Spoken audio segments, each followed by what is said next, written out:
afternoon one more time. It is a day 2 of our ECMEA Marketing Summit. And as you know, there are different breakout rooms that you can join.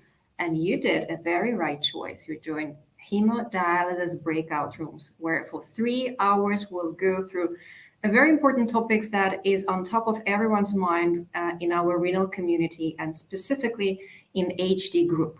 So what we would be doing today, we have a very big group of leaders and experts in terms of the hemodialysis. We'll have guests from GBU speaking about the GBU vision and strategy for 2022 plus and beyond, for us to be fully aligned with our global team on where to look for, what to look after in terms of the corporate strategy and vision for the next years. So we'll start with this high-level overview of the GBU strategy for each product portfolio and category, slowly but very solidly moving to very specific topics. And in our focus today, there are several. First of all is to know where we are with our key product performance as the part of the product portfolio strategy development. What are the success factors we have? What are the best practices we have as well when we speak about our dialysis portfolio? And there are 2 great stories to share. One dedicated specifically to HDX therapy and Theranova success. You will hear a lot today from our team Middle East and Saudi Arabia about the outstanding performance and what was done as a part of a cross-functional collaboration to achieve those results in 2022. And remember, the tagline of our entire meeting is growing faster together. That will be a perfect example to look into what exactly is happening as a collaboration of marketing, commercial sales organization, value, access and policy, VAP, or market access, as we used to know this organization before, and of course, medical affairs. Another great example that I want us to learn and to hear from the team who achieved fantastic result in driving dialyzer sales and dialyzer performance, specifically as an example of thrust program execution. So you will hear from Team Russia of the management of the private chains and effective management of the private chains with the help of thrust. And it's a great example, interesting for everyone, because it's not a typical thrust, but you will hear more.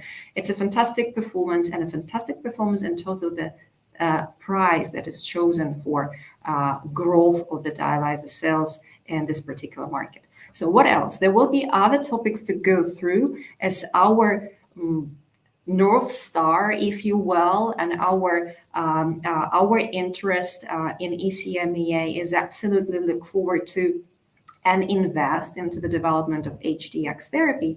There will be more focus dedicated to that. So you will hear from Olga and Susan what is available on the global scale to introduce and acknowledge this therapy even further. We'll hear from Aditya talking about, again, value access and policy, and specifically B24, a growth flagship platform that we have in ECMEA in relation to hemodialysis business, in relation to HD. And then we move to a very important part, right? To look on hemodialysis business, not from HD as a standalone, but as again, a cross-functional collaboration.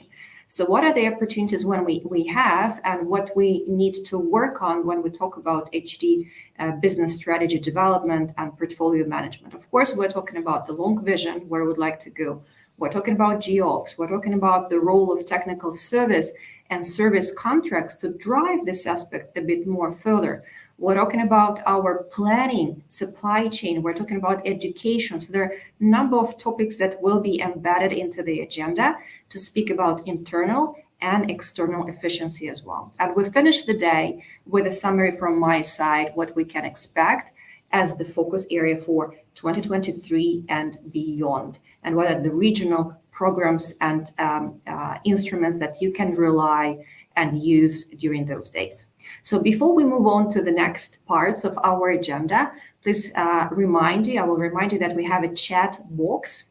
Do not hesitate to use this chat box.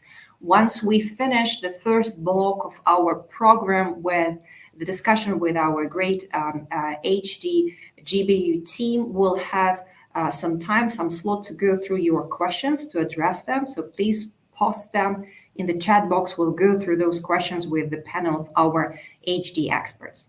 So with that, before we move on, again, I would like to ask you to participate in a quick quiz. Let's warm up a little bit before we go to the main agenda.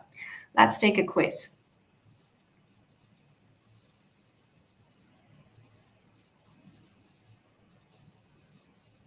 Okay, a few questions. We'll be very curious to see the answers and to see who is here already.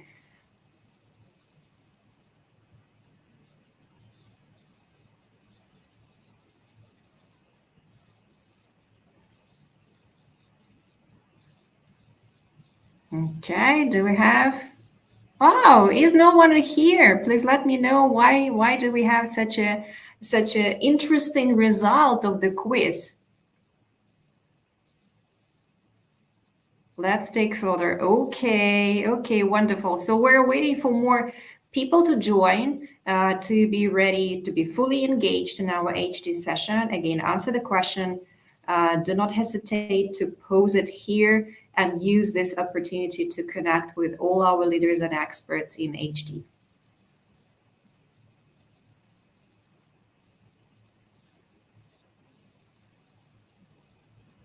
Okay. All right, it's getting better. Thank you very much for your interaction. We need more participants. It seems like Tuesday started a little bit heavy and not so many joined so far. But let's wait for a little bit. Thank you, Peter, for your activity.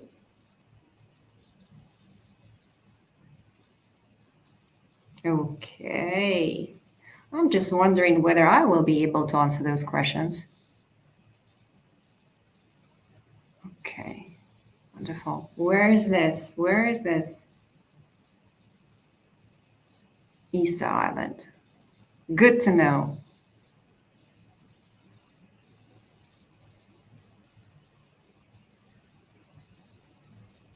Okay, so who are our champions? Let's take a look.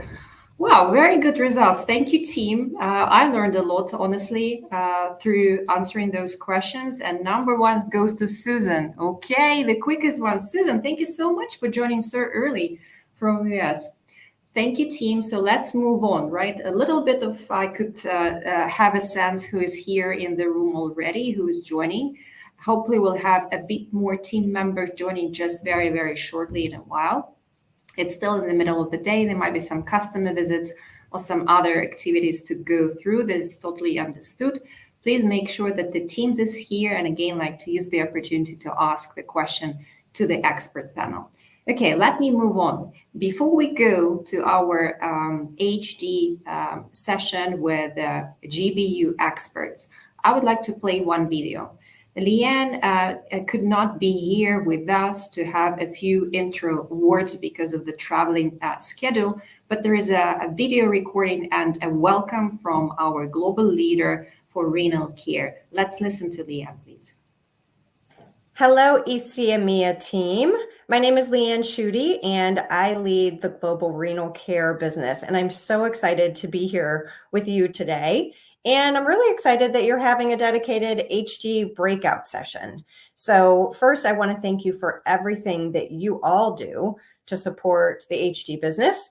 And most importantly, our customers and our patients. And you all have a lot to be proud of. So a couple of fun facts I want to share with you that maybe you know, maybe you don't know, that really shows the importance of the ECEMEA business to the HD overall global business. So first and foremost, the forecasted growth from 2019 through 2022 is a CAGR of 7%. That is really fantastic growth. And again, a huge thank you for that. And as you all know, a big part of the overall global HD strategy is driving growth of our dialyzers, and we use our focused thrust program as needed to do that. And ECEMEA is really a leader in that program. And for this year alone, is scheduled to drive 4.5 million units within that thrust program. So again, huge thank you for that. And then the last piece I want to highlight for you, again, you may not know this, but the entire team should be very, very proud, is, as you know, another key part of our strategy is driving differentiation and growth on our differentiated product of Theranova, so HGX therapy, which is enabled by Theranova. And you should be really proud that ECMEA has 4 markets within the top 15 markets globally. And again, that's super impressive. This is a differentiated, innovative, premium priced product. And so congrats to the 4 countries of Saudi Arabia, South Africa, Ukraine, and Croatia. So I mentioned a couple times the strategy for the HD business, which is really consistent with the strategy that you've seen from overall renal care. So the first pillar of the strategy is innovation. And as I just mentioned, Theranova is our differentiated, innovative product that is enabling HDX therapy. And again, ECMEA team is doing great on that. The second part of the overall pillar is really around market development. So not only is that getting favorable policy and reimbursement for the HD therapy overall where it's needed, but then that differentiated and favorable policy and reimbursement for HDX enabled by Theranova is really the next standard of care for these in-center HD patients. And then related to that is really education. How are we making sure we're educating and driving awareness of this differentiated therapy? And then the third part of the pillar, right? You've got your innovation, you've got market development, and then the third pillar, which we all know, is profitability. You know, we have a challenge in the HD business on our profitability. And one of the key things that we can do to drive costs down, particularly within our dialyzer portfolio, which is so critical to the HD business, is driving volume. Volume through our plants that helps cover the absorption, that helps drive lower standard costs. And as I mentioned, ECME is doing a fantastic job at that and leveraging the Thrust program to enable that for you. And then I know that there are price increases, select price increases that we're taking where we can. I know it's a very competitive marketplace and we see a lot of intense competition, you know, from local as well as national competitors. So thank you for everything that you're doing. I recognize that the HD business has a lot of difficult dynamics externally, but you all have shown that you can overcome those and that you're delivering. So thank you for everything that you're doing for 2022. I know you guys are going to be talking a lot about what do you do in 23 and beyond. So again, thank you for everything you do. Let us know how we can continue to support in global, and have a great meeting.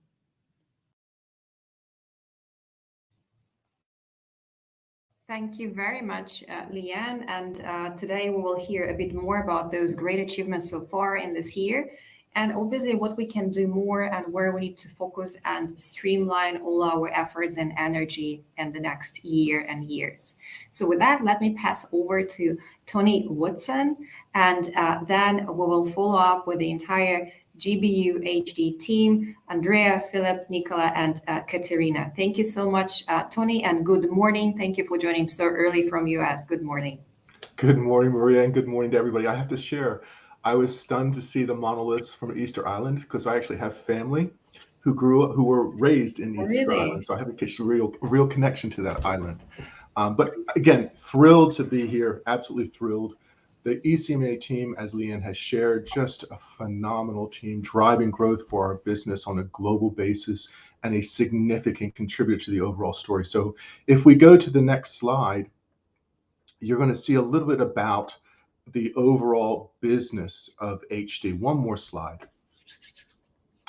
So when we finished up 2021, where did ECMA, I'll say, stand within the business? First and foremost, we had, as Leanne has expressed, and we all know, huge growth. And our growth is coming primarily from our emerging markets around the world. And leading that exercise is ECMEA. If we had just dialed this back a couple years, you would see that we've had substantial growth in ECMA, and we're now sitting at a close to 18% growth for the business, or 18% contribution to the business overall. As Leanne mentioned, we're heavily dependent upon our dialyzer business. You can see that in the product category. Look how much of our overall revenue, nearly half, comes up from that single product category. So keeping our eyes on prize, if you will, as it relates to our overall dialyzer portfolio performance is extremely critical for the current day. But in addition, as Leanne mentioned, and we all know, HDX is a piece and the critical piece of our future. So you'll hear more from Aditya, you'll hear more from Susan, you'll hear more from Olga and others on the team around HDX throughout the course of the remainder of the day today. But as we look a little bit further into the next slide, I just want to take a moment to say thank you. What does this slide say? Let's just look at the bubbles. They're green except for 3. And the 3 that are not green are very deliberate. Reviclear, Polyflux, and monitors. We know we have a global supply shortage of electrical components driving the challenges in our monitor business. But we keep rising to the challenge each day. And then Polyflux and Reviclear clearly focuses of our thrust initiative, challenging for the business, I'll say regionally and locally, but overall for Baxter, the right thing to do. And each and every one of you are doing the right thing for Baxter as a whole. Outside of that, we're various shades of green. A wonderful story for ECMEA through the middle of October this year. With that as a backdrop, let me take one more slide and introduce the team that you're going to be hearing from a little bit later on today. Philippe Lefin, of course, for dialyzers, if we move one more slide forward. Andrea Di Biagi for our HD disposables platform. I've already mentioned Olga and Susan that you'll be hearing from today. Katerina for our digital solutions business, as well as, of course, Nicolas Gu managing our electrical mechanical portfolio. The only individual you won't be hearing from today, but many of you know extremely well, is Maurizio Giglioli. Across this team is a wealth of knowledge. As Maria said, this team is tenured. I'll say exclusive of myself. We've got folks with 40 years, 37 years, 22 years, 12 years, enormous experience on this team. So utilize our chat room, utilize the Q&A session to delve into these folks' minds and learn a little bit more about what they probably already know because they've been around the block for a long, long time. With that, we'll go one more slide and I'll introduce a little bit about the GBU strategy that Leanne has mentioned a little bit about, but go just a tad bit deeper. The next slide talks about our GBU strategy overall. First and foremost, it's all about driving innovation and services so that patients can lead their best lives. Our HD strategy is focused on 3 areas. Starting more patients on HDX, if we advance to the next slide, retaining Baxter HD patients, and improving the profitability of Baxter overall. You heard that from Leanne. Yes, HDX, it's the pinnacle. This is our banner, our halo offering. The future of our business is going to be wrapped in the banner of HDX, not just what you know today as Theranova, but a broader array of offerings. HDX becomes the future of Baxter HD. And we need to drive those favorable policies. You'll be hearing about some of those today, both the local exercises going on with B24 and the globally oriented exercises going on as well. We need to educate. We need to create HDX as the standard of care, not just a standard of care. We also need to ensure that we retain our presence in the market by holding on to as many of our HD patients as possible. And software as a solution, some of the things you'll hear from Katerina, help create those opportunities for us. How do we make sure that we are capturing the full value of solutions that we already have in the portfolio? And of course, a number of things in the background, whether it comes from MDR or shifts in manufacturing footprint, manufacturing structure. There are lots of things that happen behind the scenes, driven primarily by the GBU to help enable our business to move forward. And then finally, as Leanne was saying, improving the profitability. Our HD business is challenged. We all know it. Profitability is a real challenge for the business, but we are actively and able to take selective price increases. We are going to be and need to be, as we have been, almost ruthless in how we provide our solutions to which customers to maximize the value that our solutions afford those customers. We have a series of discipline capacity expansion exercises going on. For example, as it relates to Tiffany's in the US, we don't want to starve, as was done in 2018 because of Opelika. We don't want to have to starve our rest of our world of dialyzer opportunity in order to satisfy a US need. With that said, Tiffany's and our manufacturing infrastructure is ready to go. Should we get the green light on Tiffany's, we should see no perturbation in our availability of dialyzers across the totality of our portfolio. All of these things are designed to do one thing: stabilize our business, number one, two, drive profitability. And as we go to the next slide, I'm not going to belabor too much what's on here because you're going to hear from the team about what's on here. But let me just say, when we think about HDX, the marketplace itself is really challenged with driving therapeutic approaches. They're just apprehensive. We need to continue to educate. We need to continue to bring the evidence to the forefront to drive HDX. And there are lots of ways we're going to do it, and you're going to hear from the team today about some of those ways. When we think about holding on to our Baxter HD business, we have opportunities. We have new innovation. We have geographic expansion. We have business continuity programs that stabilize our overall business and ensure that our existing customer base is satisfied with the solutions that we bring. On the third pillar, all about the profitability elements, we heard about it, the pricing increases. There are select areas where we actively taking price. We need to continue to do so. We need to balance our portfolio, manage our end of lives, look at our SKU reductions, all those wonderful things. And then you're going to hear a little bit from Katarina, oxygen. We have oxygen to put in, to infuse into our business through our digital health solutions. Our digital transformation is well underway. In fact, it has been underway for many, many years. We just need to capitalize on the solutions we have today and bring to life those solutions that are currently in flight and shortly to be launched. So you hear more about that. And if we go to the last slide before I share, hand the mantle over to the rest of the team, the next slide talks a little about our future. Whoops. If we can go back just 2 slides. Thank you. That's perfect. We are going to be able to transform ourselves. We are going to transform Baxter. And we are, as a result, going to transform healthcare. We're going to lead this charge with our banner of the HDX. But the reality of it is, as you go to the next slide, we are only able to do this if you are on board. You hold the power. You hold the power to create our entire future.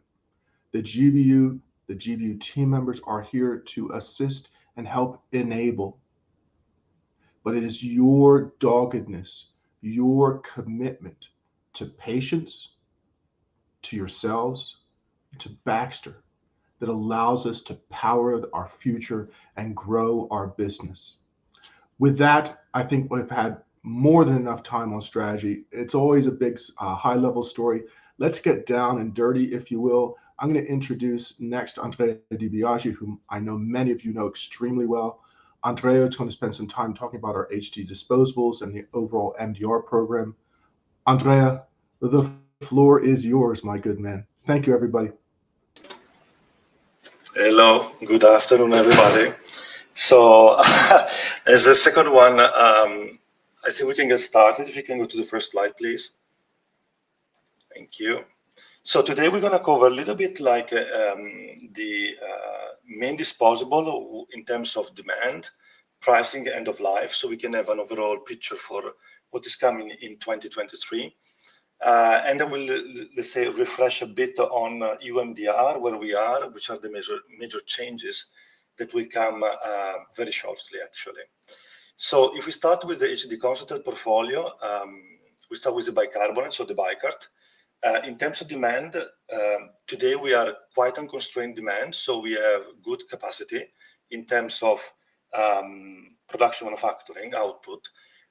In terms of focusing, I would say that we should continue to, like the great job that the SMEA region was doing, like in the past, I would say 5 to 10 years, since I'm there, to increase the penetration of the Bicart of our own installed base.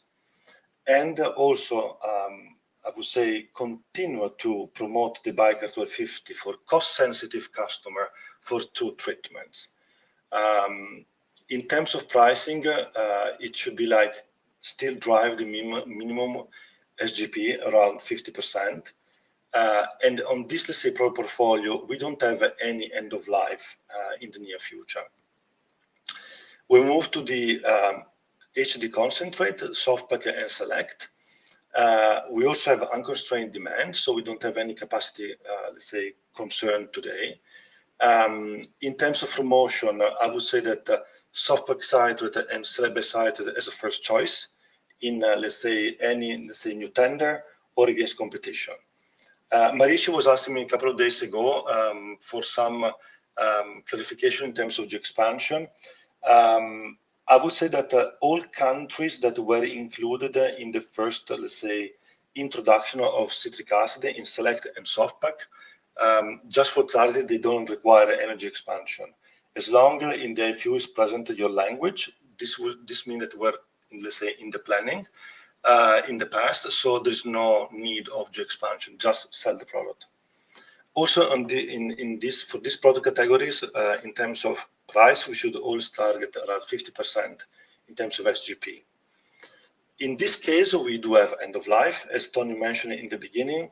The more we have our streamlined portfolio, the less cost we carry between R&D, RA, QA, and also the sustaining activities.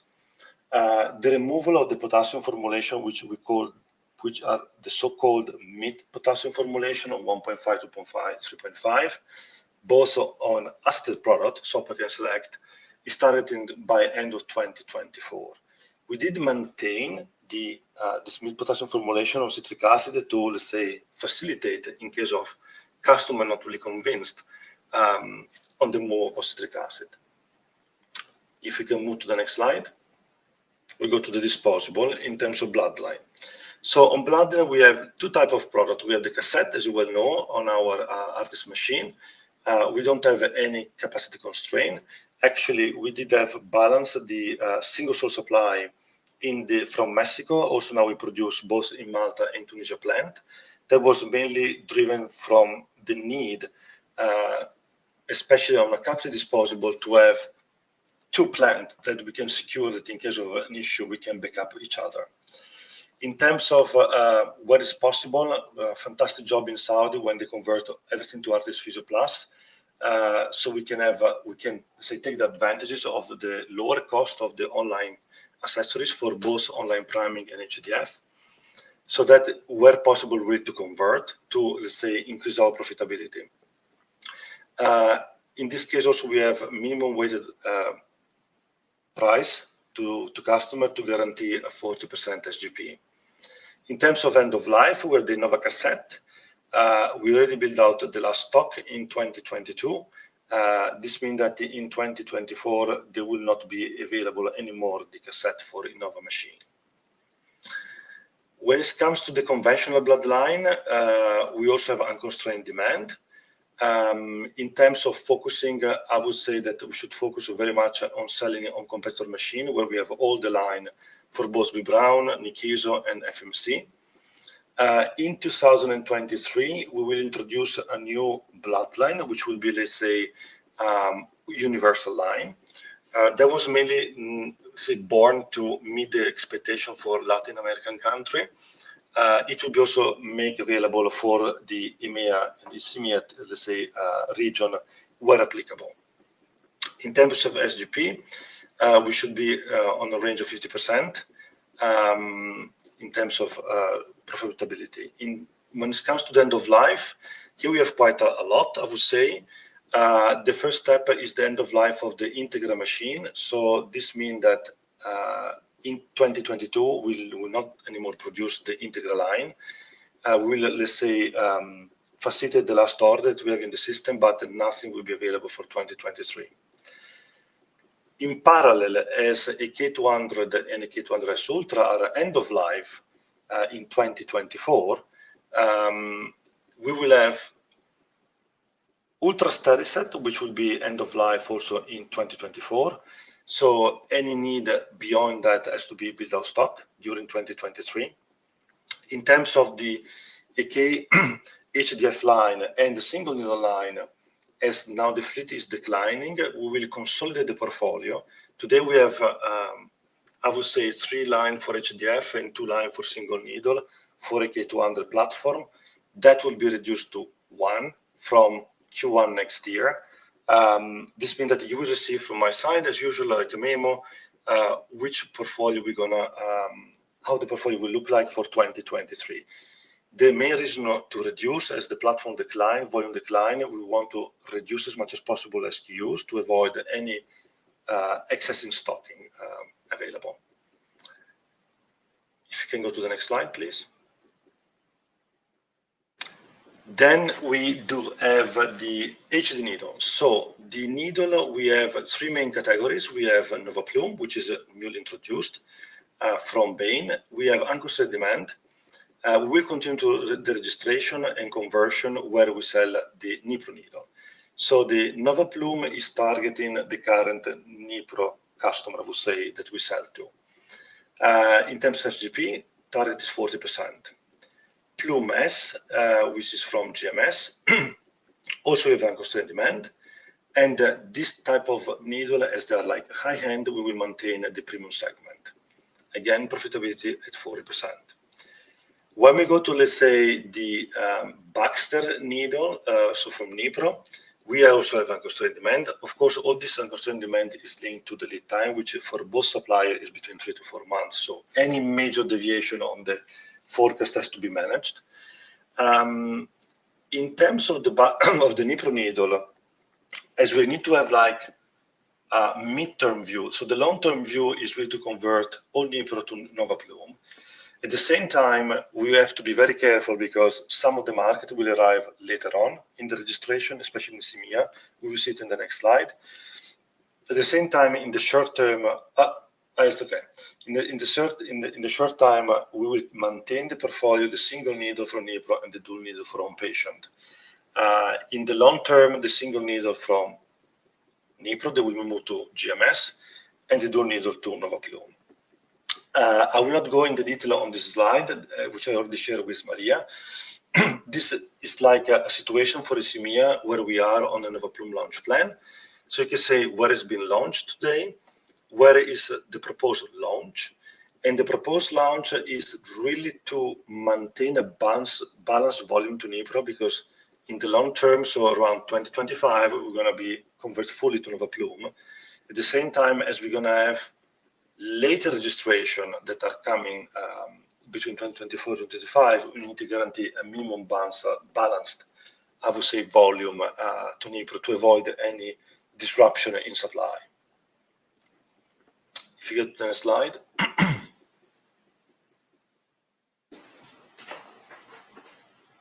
Next, please.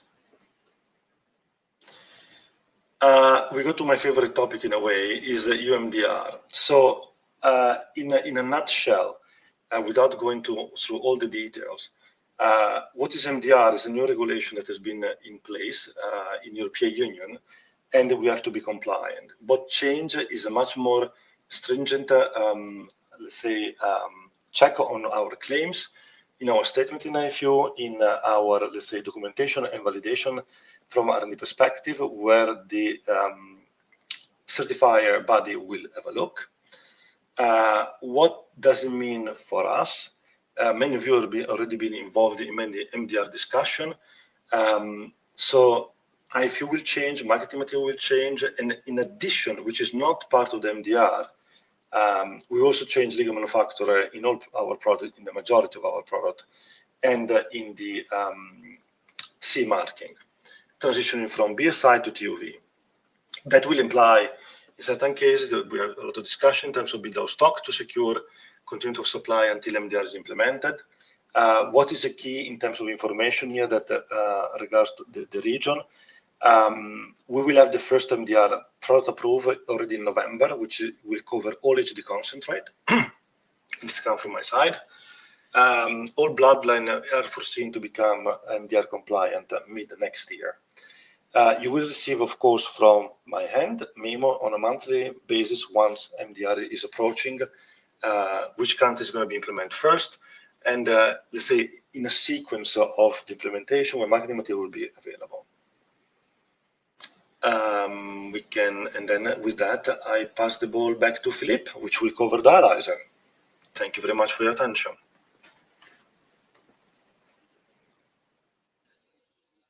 Thank you, Andrea. So dialyzers, we're going to talk about strategy as well. So if we go to the first slide, we're going to talk about, I mean, there was supposed to be an animation, but okay, fine. So we have actually on the top of this slide, the strategy that most of you should know, but I'll go through that again. And then you have what is changing and some of the evolution in the marketplace that we need to consider, and what is the impact overall for us, and what is the impact on the strategy, on the implementation of the strategy. So the strategy is to support HD profitability and value proposition. We have like 4 pillars on this strategy that wasn't changed in the past years. The first one is, as mentioned earlier by Tony, the key focus on HDX and turnover. And here, when we're talking about what it means for you, we're going to prioritize the capacity needs for turnover. So we can consider unlimited turnover availability, and that's actually where we're focusing our efforts on the GBU side. The next point is to align capacity and demand. So you've heard the word thrust. I'll just say a couple of words about this. We had like many sessions around this, but we talked about this in the past. There was Leanne mentioning about it as well.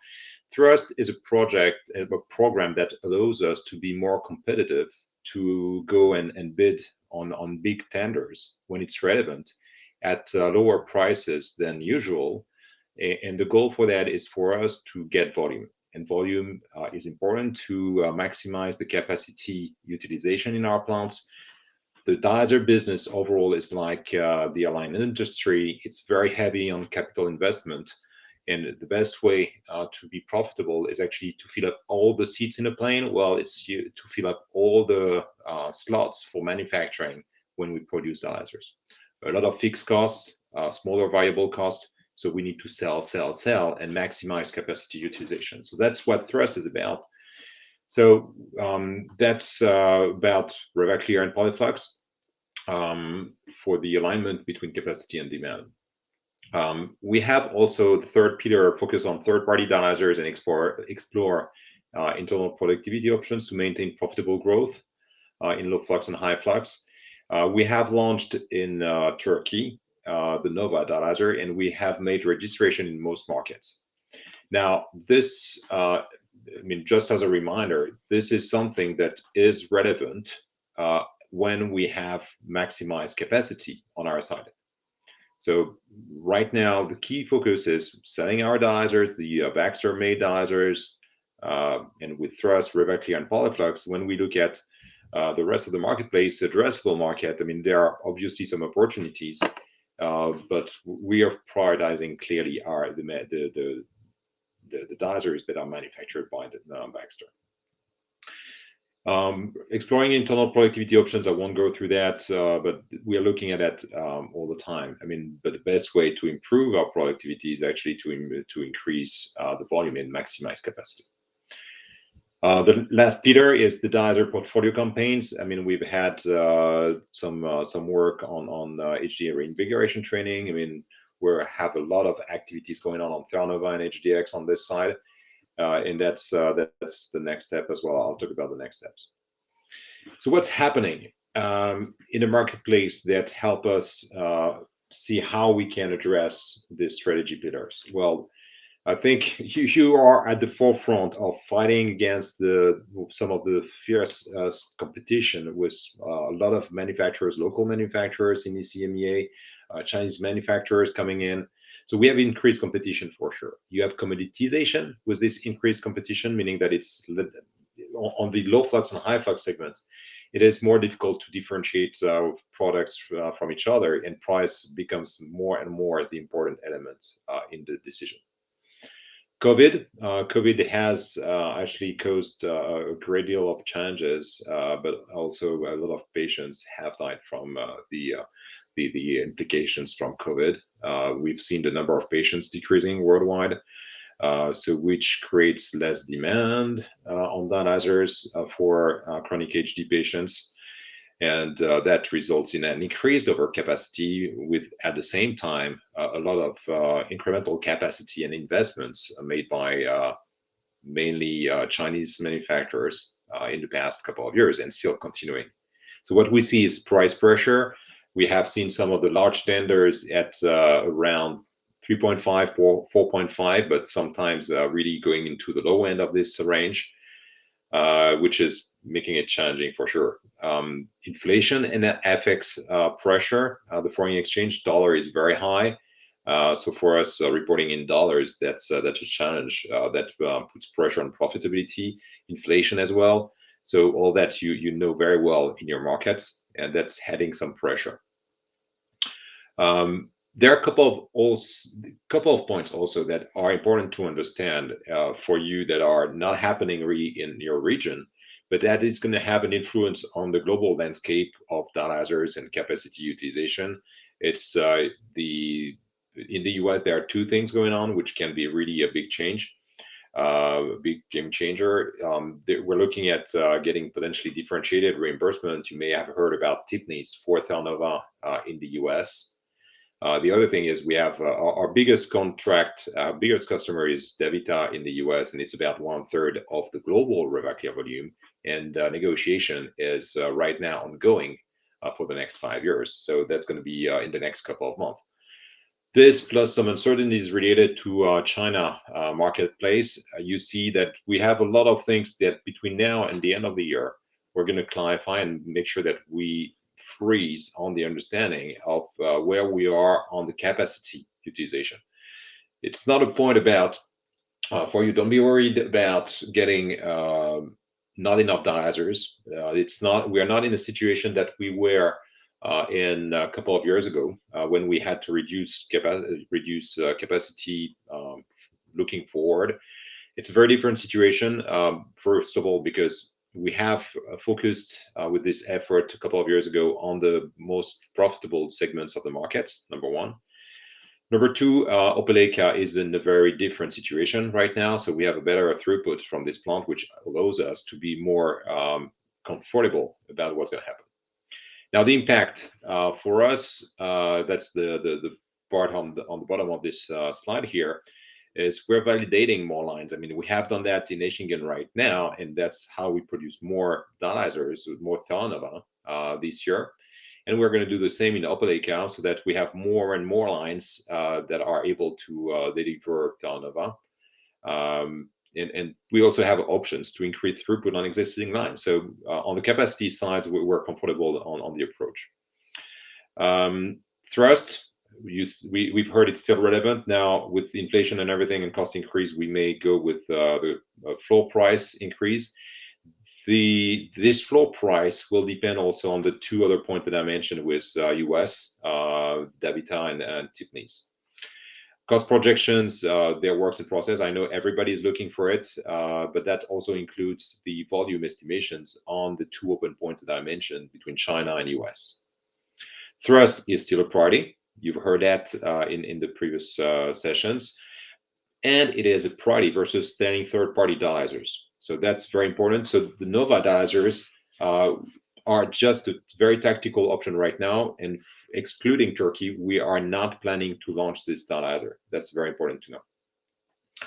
Dialyzer campaigns, I mean, we'll talk about HDX and Theranova in the details. And the other element is that there is a training with special modules for specialty dialyzers, Evodial, Nefral, that will come in 2023 to at least maintain or grow this segment, this profitable segment, and differentiated segment that helps on therapy differentiation.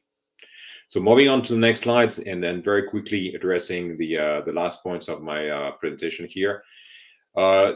2023 will be another interesting year. We have a very great positive team spirit in ECMEA. I mean, that's going to be key again this year. There's going to be for sure some price increase, some cost increase, and especially with price pressure, it's going to be challenging with also the profitability expectations. So we're going to need to work on that together. MDR, Andrea talked about it a couple of minutes. On dialyzers, we're going to mean a couple of things. Codes will change, so that's going to be something to implement with customers, with contracts and everything. We'll kind of have new IFUs, updated data sheets, stock builds, and we're going to work with this with all of you. We've done that with most of you, well, with some of you on Evodial, because the change is happening early next year. For the rest of the dialyzer, we're talking more about early 2024, but we're going to have to work and prepare this next year. The other point that is important is with stiffening. I won't go through the details, but we're going to need to get a lot of the dialyzers that are now supported from our plant in Germany, Eschingen, for all of EMEA. And we're going to need this volume, this demand to shift to the US. So we're going to need to get this volume from Opelika in 2023 and potentially back in 2024. Because what's going to happen is today, Opelika cannot do Theranova. We expect a big demand increase with stiffening in the US for Theranova. So right now, for the moment, for next year, all the production volumes for Theranova would come from Eschingen. So we need more Revaclear from Opelika. And we're going to validate Theranova in Opelika in 2023. Meaning that when we can do that, we will go back to a normal situation where we're going to get back to Europe for sourcing. So it means code changes, transportation impact, lead time, inventory. So that's going to be another operational element that we're going to need to work on together. So that's for dialyzers for today. So now I will let Nicolas address the points and the update around hardware platforms. Thanks.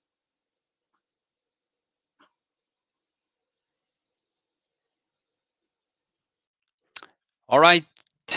Hello, everyone, and thank you, Philippe, for the update on the dialyzer. So we'll go through a quick review of the portfolio for HD machine and water system. I'd like to give also a quick overview of the end of life for some of our products that are coming in the coming years. And then I will share also a few highlights on the MDR for the electromechanical devices, as well as some notes on the manufacturing and supply situation. So if we go to the next page, we can go straight into the AK98. Just to remind everyone that we are running the latest program version 3.11. We can see a pretty good growth and sales with this platform in the past year. So we are still expanding the fleet, which is really good in many countries now. We have more than 100 countries which are the clearance for this software 3.11. It's interesting because it provides some resolution of some annoying alarm and some improvement in the handling as well. So that's always helpful. It's a very simple upgrade. If it's not already done in your countries, you may plan for that. It's just a software. It's no hardware change, no labeling change, no need for retraining. So it's really easy and straightforward. And of course, no impact on product codes. So this is our latest configuration, again, which demonstrates good stability and good efficiency in the handling of the machine. And just a reminder for everyone, in case you still have machine in program 3.0 or lower, you might still have machine in version 2. Please remember that they shall be upgraded to the 3.1 or 3.11 as soon as possible.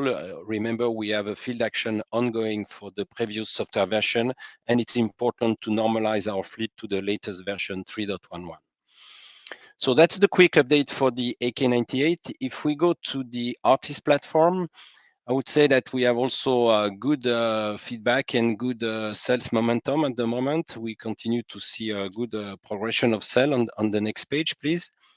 The current configuration of the Artist platform is the Artist Physio Plus. Now it's cleared almost everywhere. It remains, I think, 1 or 2 countries where we are still finalizing registration activity. You may remember one of the key benefits of this platform is a much more cost competitive situation for the online therapies with smaller and simpler accessories for the online therapy, which makes us really at par with competition. So that's really great in the context of growing demand for online priming mainly. The other interesting thing is that with the 2 or 3 years of feedback now, we start to see pretty good result also on the reliability of the device, which is also great. And that's the latest configuration in production.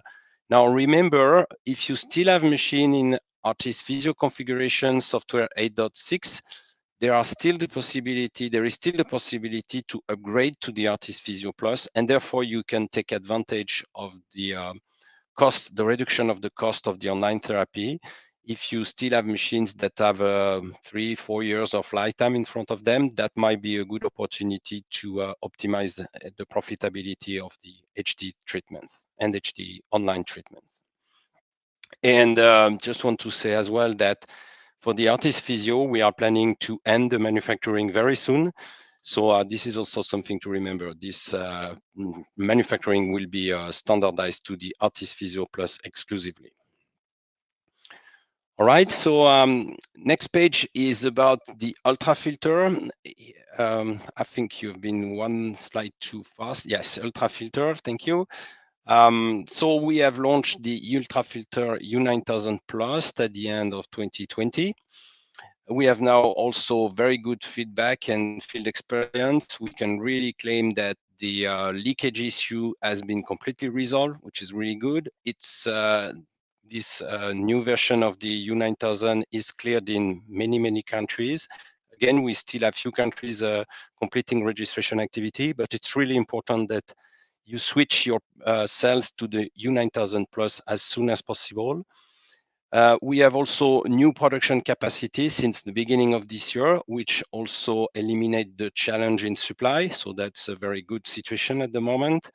And we have also a new packaging with lower environmental impact that was introduced at the end of last year, which is also a good for the environment. So on this simple product, but very critical product, I'd like to remind everyone to ensure the conversion to U9000 Plus as soon as possible.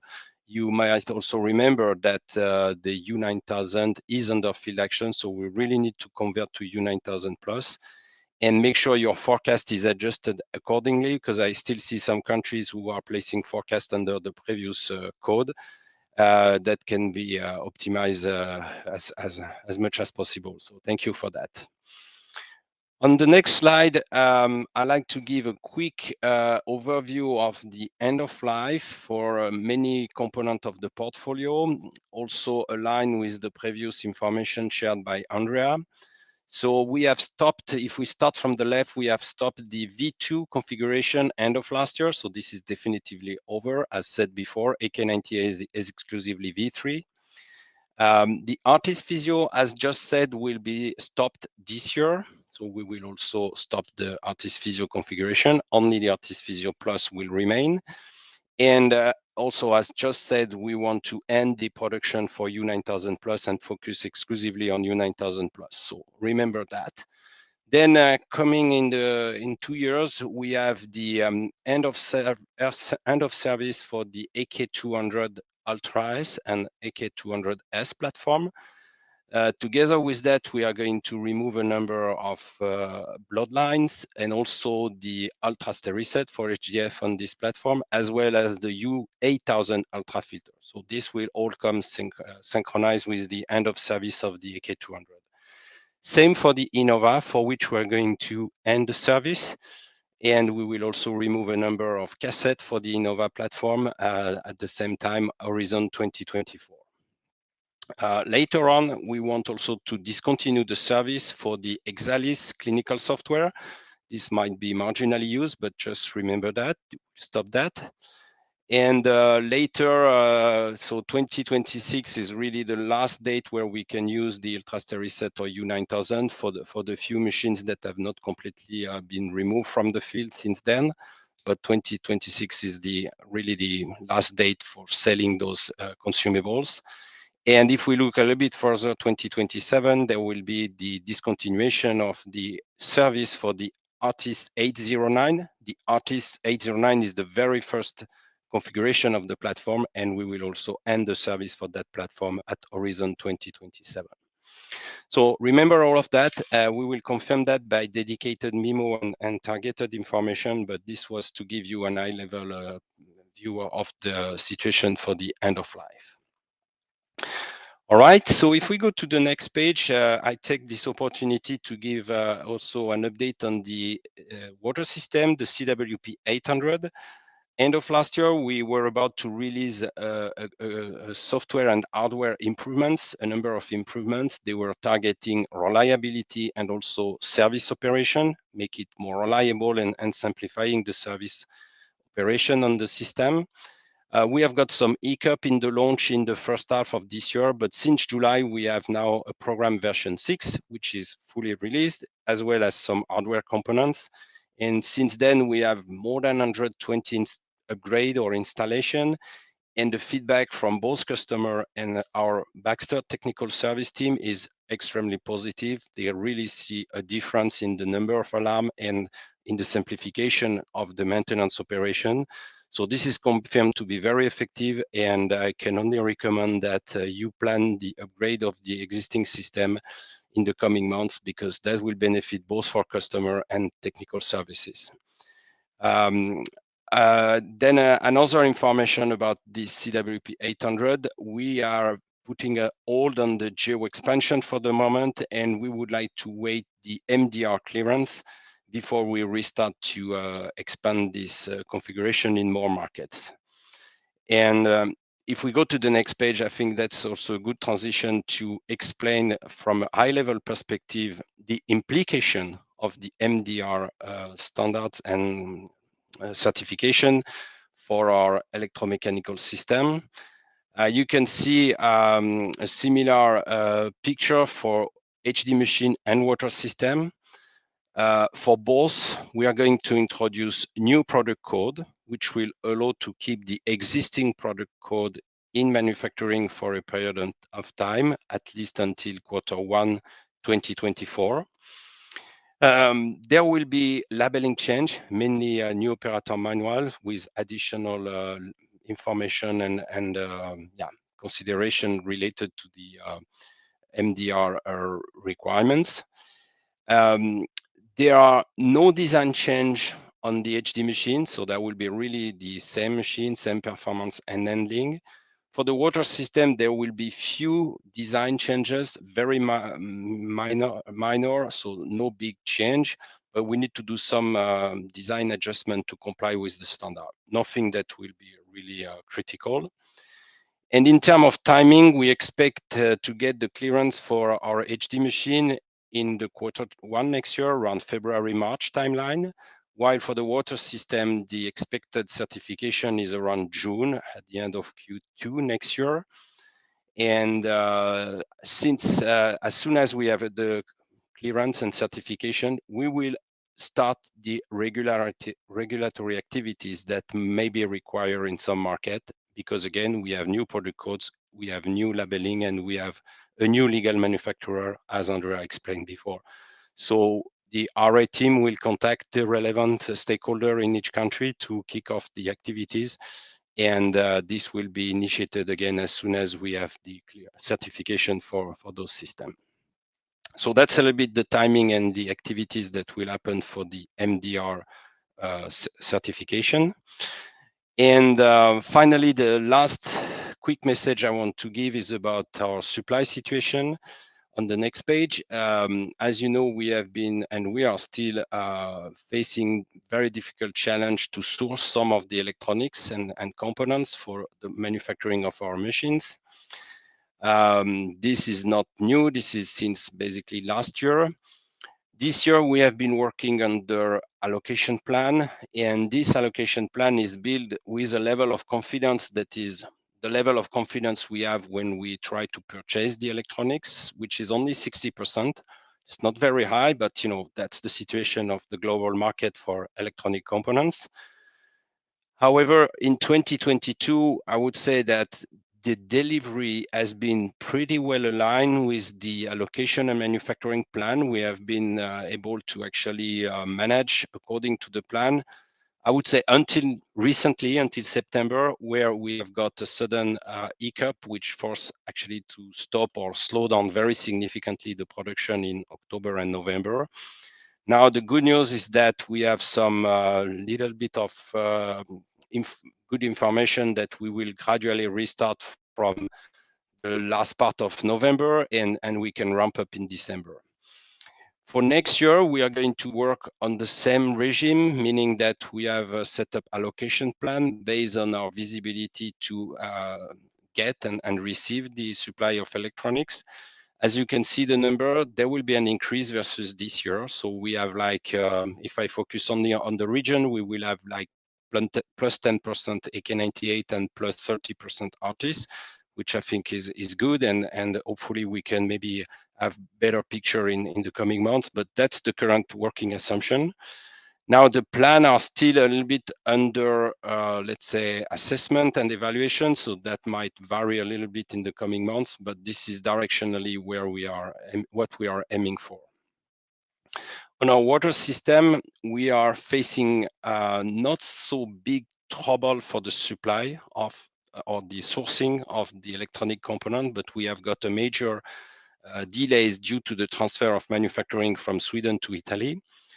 We have got, however, one issue with our CWP 800. We were missing a critical component, which is now resolved, and the production will restart imminently. For the other waters challenge at the moment, except that we have a long, significant backlog and therefore relatively long lead time that are above 6 months, I would say, for the availability of new devices. For the WRO 300, however, on this one, we are pretty well set up, and the supply is aligned with the demand, so no concern on this system.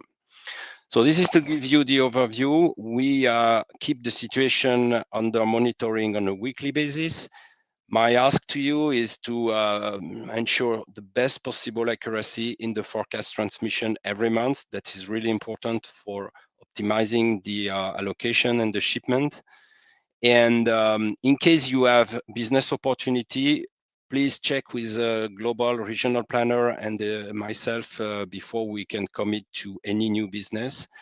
On the other hand, if you see a business that is delayed in implementation, please inform us as well, because the volumes that are maybe not needed immediately might be useful in another market or region. So that is also something to remember.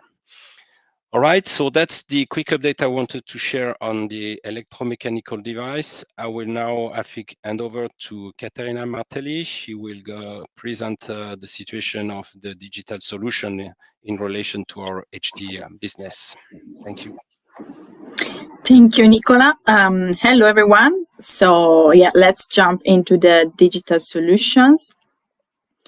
If we go to the next slide.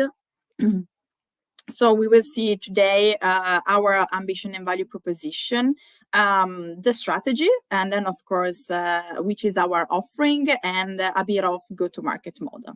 So next slide, please. Okay, so when it comes to ambition and value proposition, our goal is to have a digital ecosystem to empower both the patient and the provider through their care path, and so to achieve the full potential of the HD. How we do that? Basically, improving the quality of care using the clinical analytics. So having effective analysis of the clinical parameters and so follow-up. Improving as well the clinic efficiency. So it means that we want to support and simplify the care delivery process by having effective information handling, automation of processes and operation. And then as well, we want to support the quality assurance. So we want to provide accurate access to information and to documentation. In the next slide, we see basically which is our strategy to do that. This is a high-level overview, as there are a couple of details we are still finalizing. But basically, we have 3 pillars. The first one is we want to be flexible, first of all. So it means that we want to be able to provide connectivity in different settings and situation. So this may also include provide connectivity to competitors' machine. The second one, it's and it's partially connected to the being flexible option. It's facilitate the collaboration with the local players and having local agreements. That because there are cases in which the situation needs to be tailored per country. So this is what we want to do, and we are already partially having it by collaborating with different companies. And the third one, of course, we want to have our own solution that can be independent from EMR or connectivity, but that can also work all together. So in this way, we expect on one side, of course, to bring innovation and so to make our offering unique if compared to the competitors one. And on the other side, bringing innovation and connecting it to our HD monitors, our CWP machines, and etc. can, of course, increase the profitability of the HD business and so create a new revenue stream. For the moment, we are not in the position to look for a Baxter EMR, but we have some similar solution that we will see in a second. Next slide, please.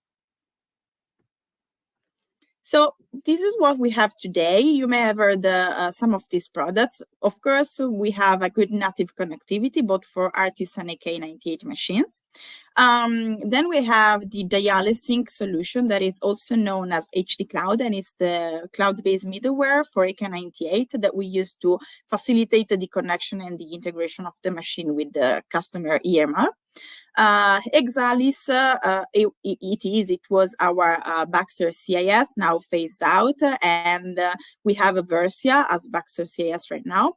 And on the other side, we also have Diamond, both as a CIS and middleware. It is a modular solution, but this is not Baxter owned, so it's distributed by us, but developed by another company called Diasoft. And then we have the CWP Online, that is the tool for water room monitoring.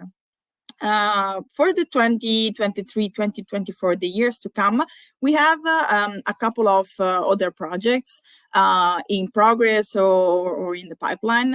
One of these is the black box data mining that will be called now the Dialysync Analytics. So for basically the offline reporting from the AK98 and the Artis machine black boxes. Wi-Fi, of course, bedside charting. This is a US-driven initiative for the moment, but it aims to simplify the workflow. And then the AK98 augmented reality app. We have now the US version. We are working on the rest of the world version, and that is basically to support the training during their learning process when approaching the AK98 machine. Next slide, please.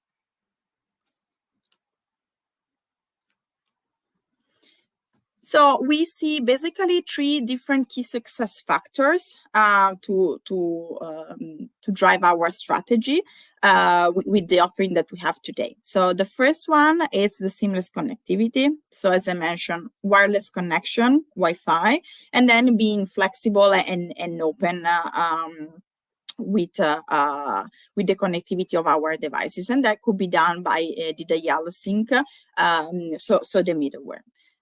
Then we have the innovation. So, of course, develop standalone application, both for clinical and operational analytics and to support the processes. Here we can see the CWP Online, the Dialysync Analytics, and the AK98 augmented reality application. And then in terms of EMR offering, we said we don't want to develop a Baxter EMR right now, but we have a partnership with Diasoft. We have Versia that is acting as a CIS, so similar to an EMR, maybe a bit more specific for the renal care. And of course, Diamond from Diasoft. Next slide. So this is just to give you a sense of where all of our solution fits in the HD environment. You can see that we have quite complete offering. We should be able to see on this slide as well Versha and Diamond on the right bottom. But anyway, we see that we are able to cover different areas of applications, such as the clinical application, DCIS, so version Diamond, that at the same time can also be applicable to the treatment management field, of course, and then all the information integration, the connection and etc. These are, as you can see, it's like we have a lot of small products or services standalone. What we would like to do is to find a way to harmonize and synchronize all of these solutions together. So as I said, to create this digital ecosystem. We can consider the 2022 has been and is a year to prepare the setup, basically put the basis to be ready on the digital field. 2023 will be the year of the transformation, and you will learn more in the next weeks, in the next months about all of the specific details when it comes to go-to-market model and etc. So if we go to the next slide, we see a preview of this element. Now we have version Diamond in CWP link. Okay, next slide. Yeah, so we see a preview. First of all, the business model is software as a service. So each of these solution is commercialized as a service, not as a product itself. It means that we will have renewable licenses. And one of the most frequent question is who should support this kind of products?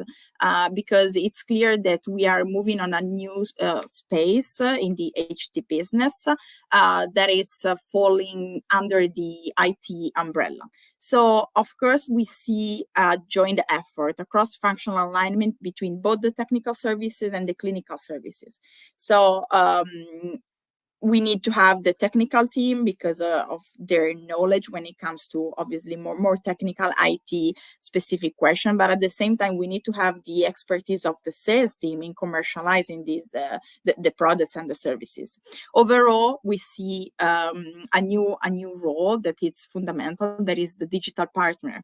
So some sort of project management that coordinates both the sales and the technical team to give a common goal to them and to ensure that all the process is moved from the pre-sales discussion with the hospital, the trainings, the installation, the support, and etc.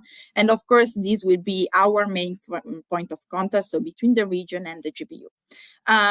So this model is now under finalization, and of course can vary according to the region. So if we go to the next slide,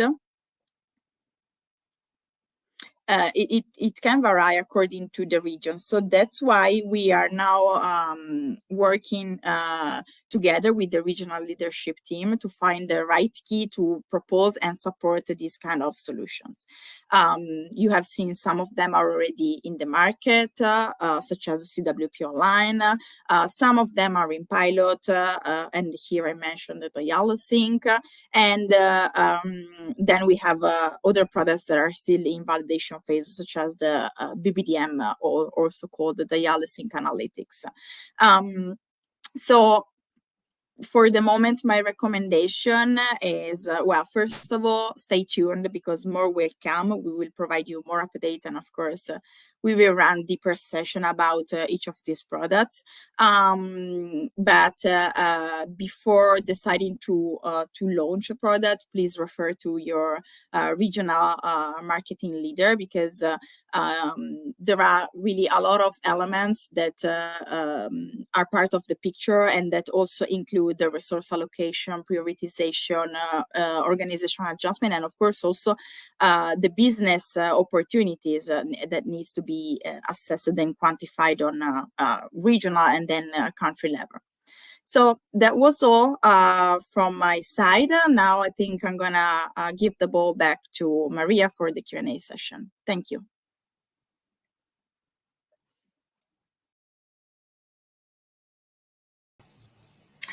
Perfect. Thank you so much. And we had a great experts and panelists so far. So you heard about the long-term strategy, like the strategic comparatives for HD, and as well about operational elements, which are very crucial for us to plan the actions, right? It is relevant for MDR, it is relevant for the manufacturing capacity, and it's a baseline for our solid planning of the activities and focus areas for the 2023 plus.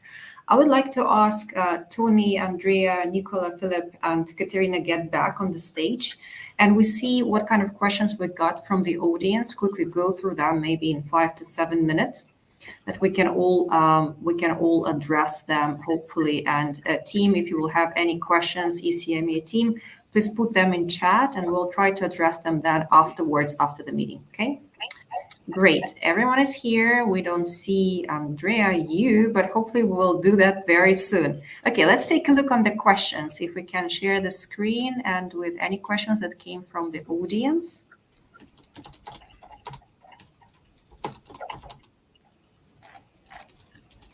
All right, anything that we can see? Oh, wonderful. R&D, okay. If R&D is considering manufacturing smaller surface area for Theranova for pediatric age group. Philip, do you want to take this one, or Tony? Philippe, either way. Oh, you can take it. Go Okay. ahead. All right. So it's a great question. There are three things we look at when we think about bringing something in the market. One is, does the market want it, right? We've heard more than once that there's an interest in low body weight solutions, Theranova, one of those solutions being embodied with Theranova. So absolutely, we know the marketplace is interested in these types of solutions. The second question we ask generally about anything like this is it technologically feasible for the company to do something like this? And the answer to that one, of course, is yes as well. We have 2H, Piflux 2H and 6H already in the portfolio. We understand how to make these. We understand the implications of these types of solutions for low body weight patients. So thumbs up on both. Where we have been challenged is in the viability for the business. The business case, the return for the business case, and unfortunately we are a for-profit business, the return for the as a result of the investment for the business case hasn't been there yet. Now, it's important to recognize that I mean yet in a very sincere way, not yet as in, we'd love to consider it in the future. We need to build our way that way. We need to continue to grow our HDX install base, if you will, the number of patients who are receiving Theranova as part of their treatment regimen.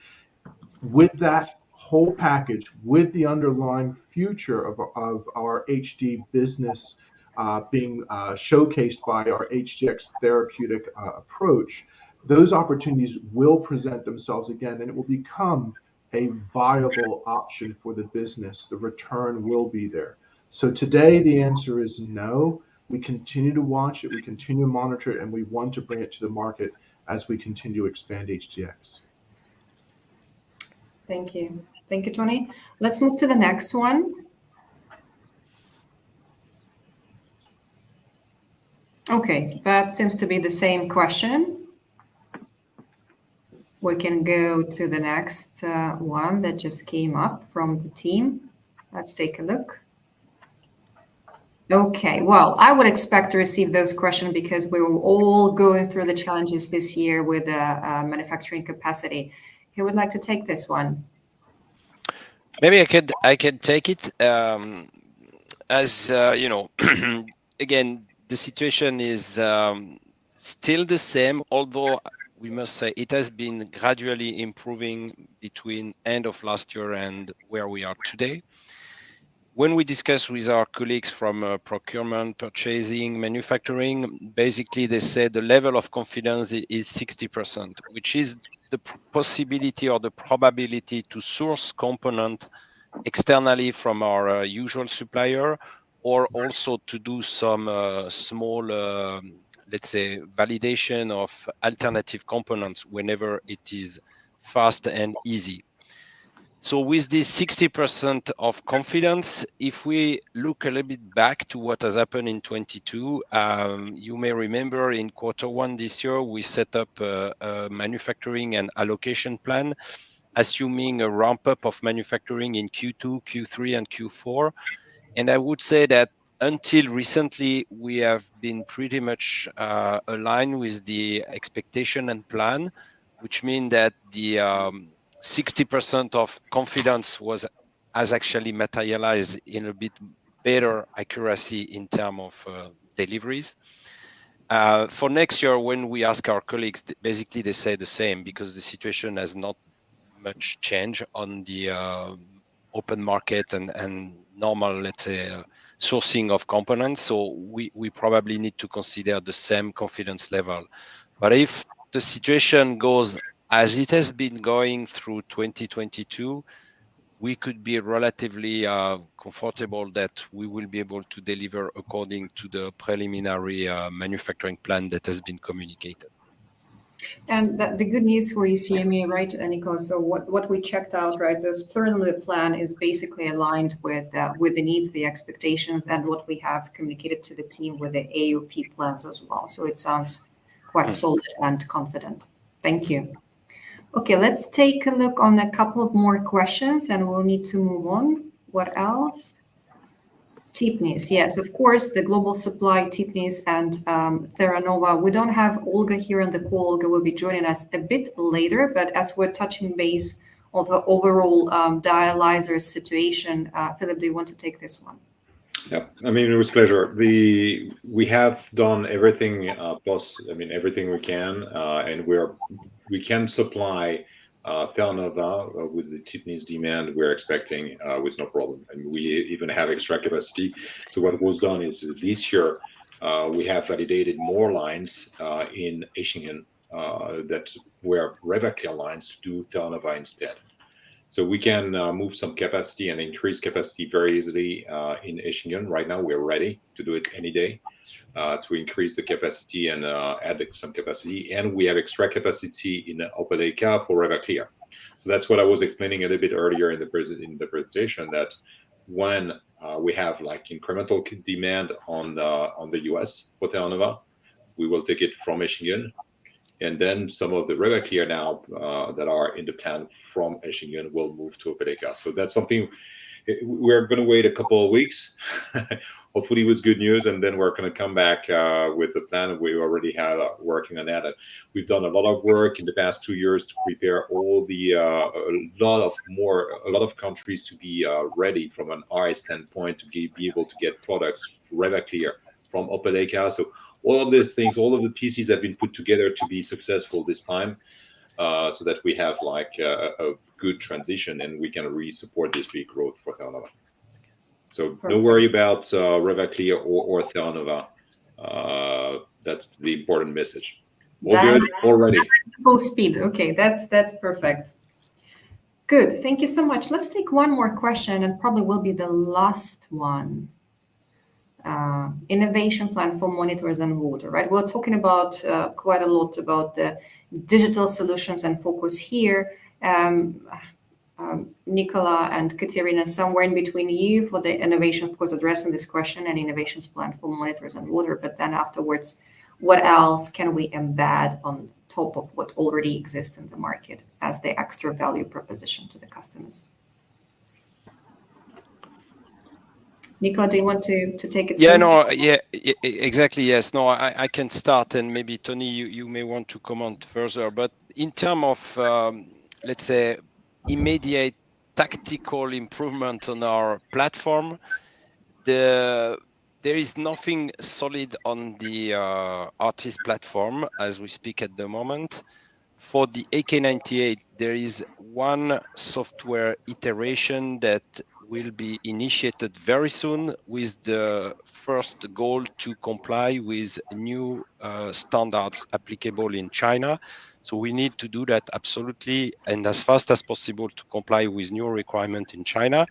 However, because that will require to open the software, we will take the opportunity to plug a number of correction, improvements, and minor changes on the platform itself, mainly to address technical issues and minor ending issues, but nothing that will drastically change the value proposition. Then for the mid-term, we need to do further investment to secure the manufacturability of the platform and also the compliance with cybersecurity and other development related to software, operating system, etc. So there are a number of important changes that will happen on the platform that are more in connection with, let's say, the sustainability of the platform. Just to add, Maria, very, very briefly for everybody, we know our future is around our HGX therapy application, and necessarily that means our commitment and dedication to the single pump market for sure. So to Nicola's comment, right, as it relates to AK98, we have the immediate term issues that we're addressing. We have some midterm that we're going after, and we anticipate realizing those midterm opportunities in a single pump machine in the 2026 window. And we've already begun the investment profile to support that innovation coming alive in that window of time. So I got to hold it there. I can't say much more just yet, but we have our opportunities for sure in our single pump market for sure. Yeah, and if I may add just to close the loop here, so you have heard in terms of digital solution, there are a couple of products that will be launched soon. But in terms of maybe something that will be really in the near term, it's for the CWP 100. We are reestablishing the connection with the CWP online after a couple of years that it was interrupted, and as well with the new software of CWP 800, software 6, CWP Online will be compatible again. We have had the gap with software 5. And then, a couple of new solutions, especially on the AK98, will be there. So 2023, we will have something. Excellent. Excellent. Well, thank you very much. If we have any questions that were not answered, I will ask our team here in the backstage to keep them for me, so we'll make sure that they are addressed as the follow-up afterwards after our breakout room. I want to thank you very much, our GBU team. Thanks for joining us early morning or early afternoon. And we will then move on to the next steps and parts of our meeting. Thank you very much. Thank you. Thank you, everyone. Great. So let me move on. What we'd like to open now is an extra session, which is more dedicated to the practical examples of what we have talking so far as a big strategy. So what you will hear best practices from our team members and the growth platform focus areas as well. We'll start with one interesting case, which is the actual example so far, and a very successful result of the both management of the private chains and dialyzer thrust program management. So Alexander will start with going through what was planned and delivered in Russia as a combination of private chains management and thrust program.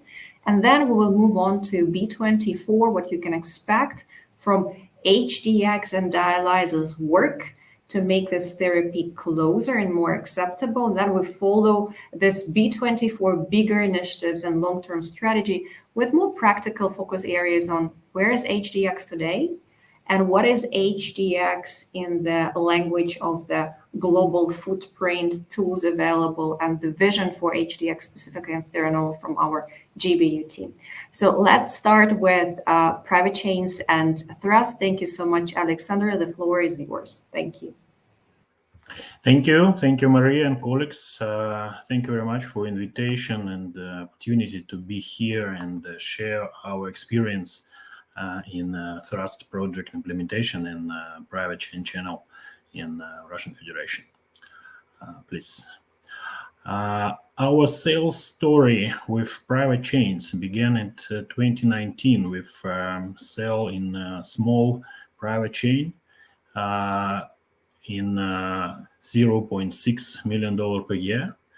When out of the 3 next years, our team showed good result with steady increase our sales from $2.4 million to $5.5 million in 2021, and our expectation from 2022 is $8.5 million.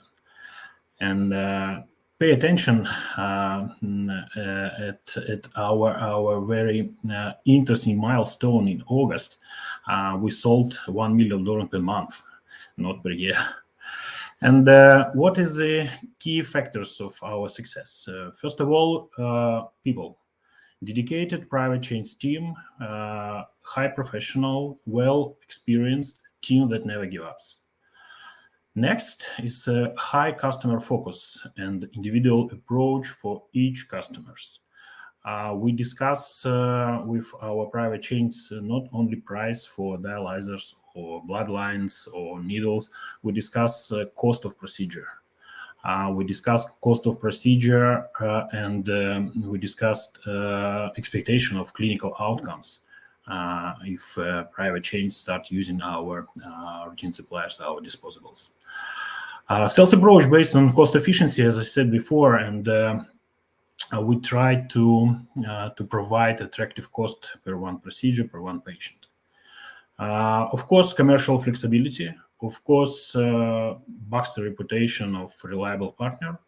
Of course, our portfolio and extra business opportunities, trust. Next.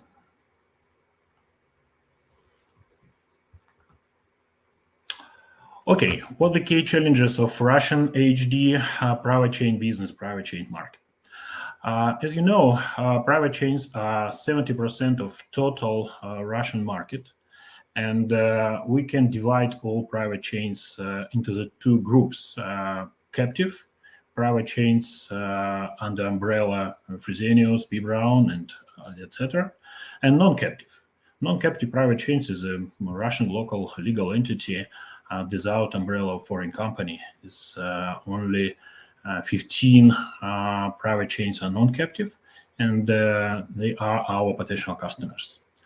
And our Baxter market share in total in the market is only 5%. It's not so big.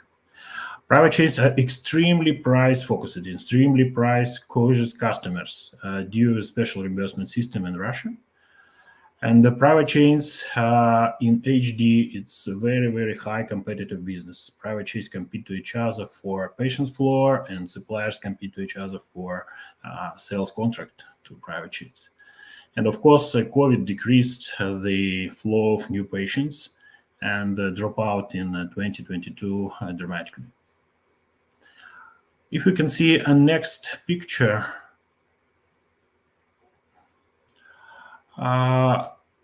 we can see how trust really help us to perform and overcome our challenges. First of all, there are 4 new customers in our private chains list of customers due to the trust with $500,000 sales in 2022. There are 5 existing customers increased their sales due to trust at $1 million in 2022. Totally, we sold 295,000 trust dialyzers for $1 million. At the same time, it's very important, at the same time, we increased sales of dialyzers for regular price, not trust price, from $2.8 million to $3.5 million. And additionally, trust become like a door opener for bigger business. And trust allow us to enter to the big private chains like Unona and Mitaco, and resulting additional sales in big cards, for example, for $0.4 million. Next, please. What is our implementation strategy of trust in Russia? First of all, we secure no cannibalization of regular HD business by trust. We focus on new customer attraction. Secondary focus is focus for existing customer with stagnation or decrease in business. For existing customers, it's a very, very clear notification, very, very clear and sharp message. Trust is only additional for current annual contract. From very beginning, when we start to promote trust project, we start our negotiation with private chain with message that trust is unique, temporary opportunity to try Baxter premium quality dialyzers for attractive and credible price in order to improve their clinical outcomes. And now we offer trust only for customers with high growth potential, private chains with good patient flow, with good patient flow management system, low Baxter market share, and private chains with big enough customers.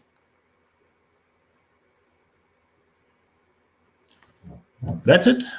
Thank you for your attention, and I'd like to pass floors to Aditya. Aditya, floor is yours. Thank you. Thank you, everyone. Thank you, Maria, also for this opportunity to present value access and policy and market access in this forum. I would just like to introduce myself very briefly for those who don't know me. My name is Aditya Dular, and I head the ECMEA market access section, which we also call value access and policy. If we can move to the first slide, please. So on this particular slide, I would like to first frame what is value access and policy all about. Maria mentioned a very important term that this is one of the engines to unlock future growth in ECMEA within the umbrella of B24. Market access, reimbursement, or value access and policy is focused to engage with the non-clinical stakeholders. These could be payers, purchasers, or policymakers, and to articulate to them the value of the Baxter portfolio. This articulation helps us to achieve reimbursement, increase prices for the regulated products, or to create successful policies with which we can further penetrate with our products and our therapies to help patients. This function has a very clear commercial goal, very much focused on execution.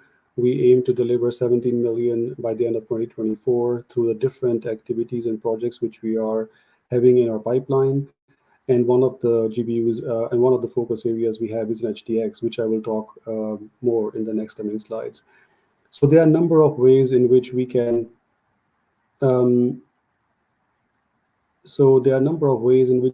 help our customers.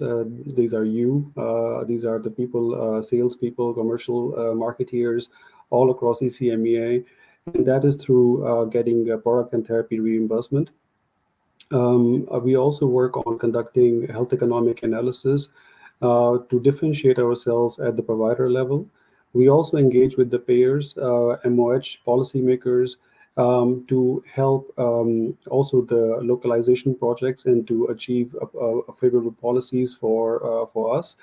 We also work on having the value propositions localized so that we can differentiate ourselves in the tenders. We also are working together with the pricing team locally to get price increases for the regulated products, and also within the scope of GEOX or business development, whenever we want to enter a new market or acquire a new product, market access is also looking at what is the route to monetization and how can we commercialize our offerings. So again, this is a teamwork, and within this team, there are a number of individuals. You see their names here. Irmak is from Turkey. She's also leading the ECMEA hospital product portfolio. Omnia, whom you will see shortly, talking about the Saudi experience, is in Middle East. She's also leading the ECMEA renal work. Ursula, responsible for the CEI and the SEE cluster. Ivan, responsible for Africa, and Anatoly, responsible for Russia and CIS. Next slide, please.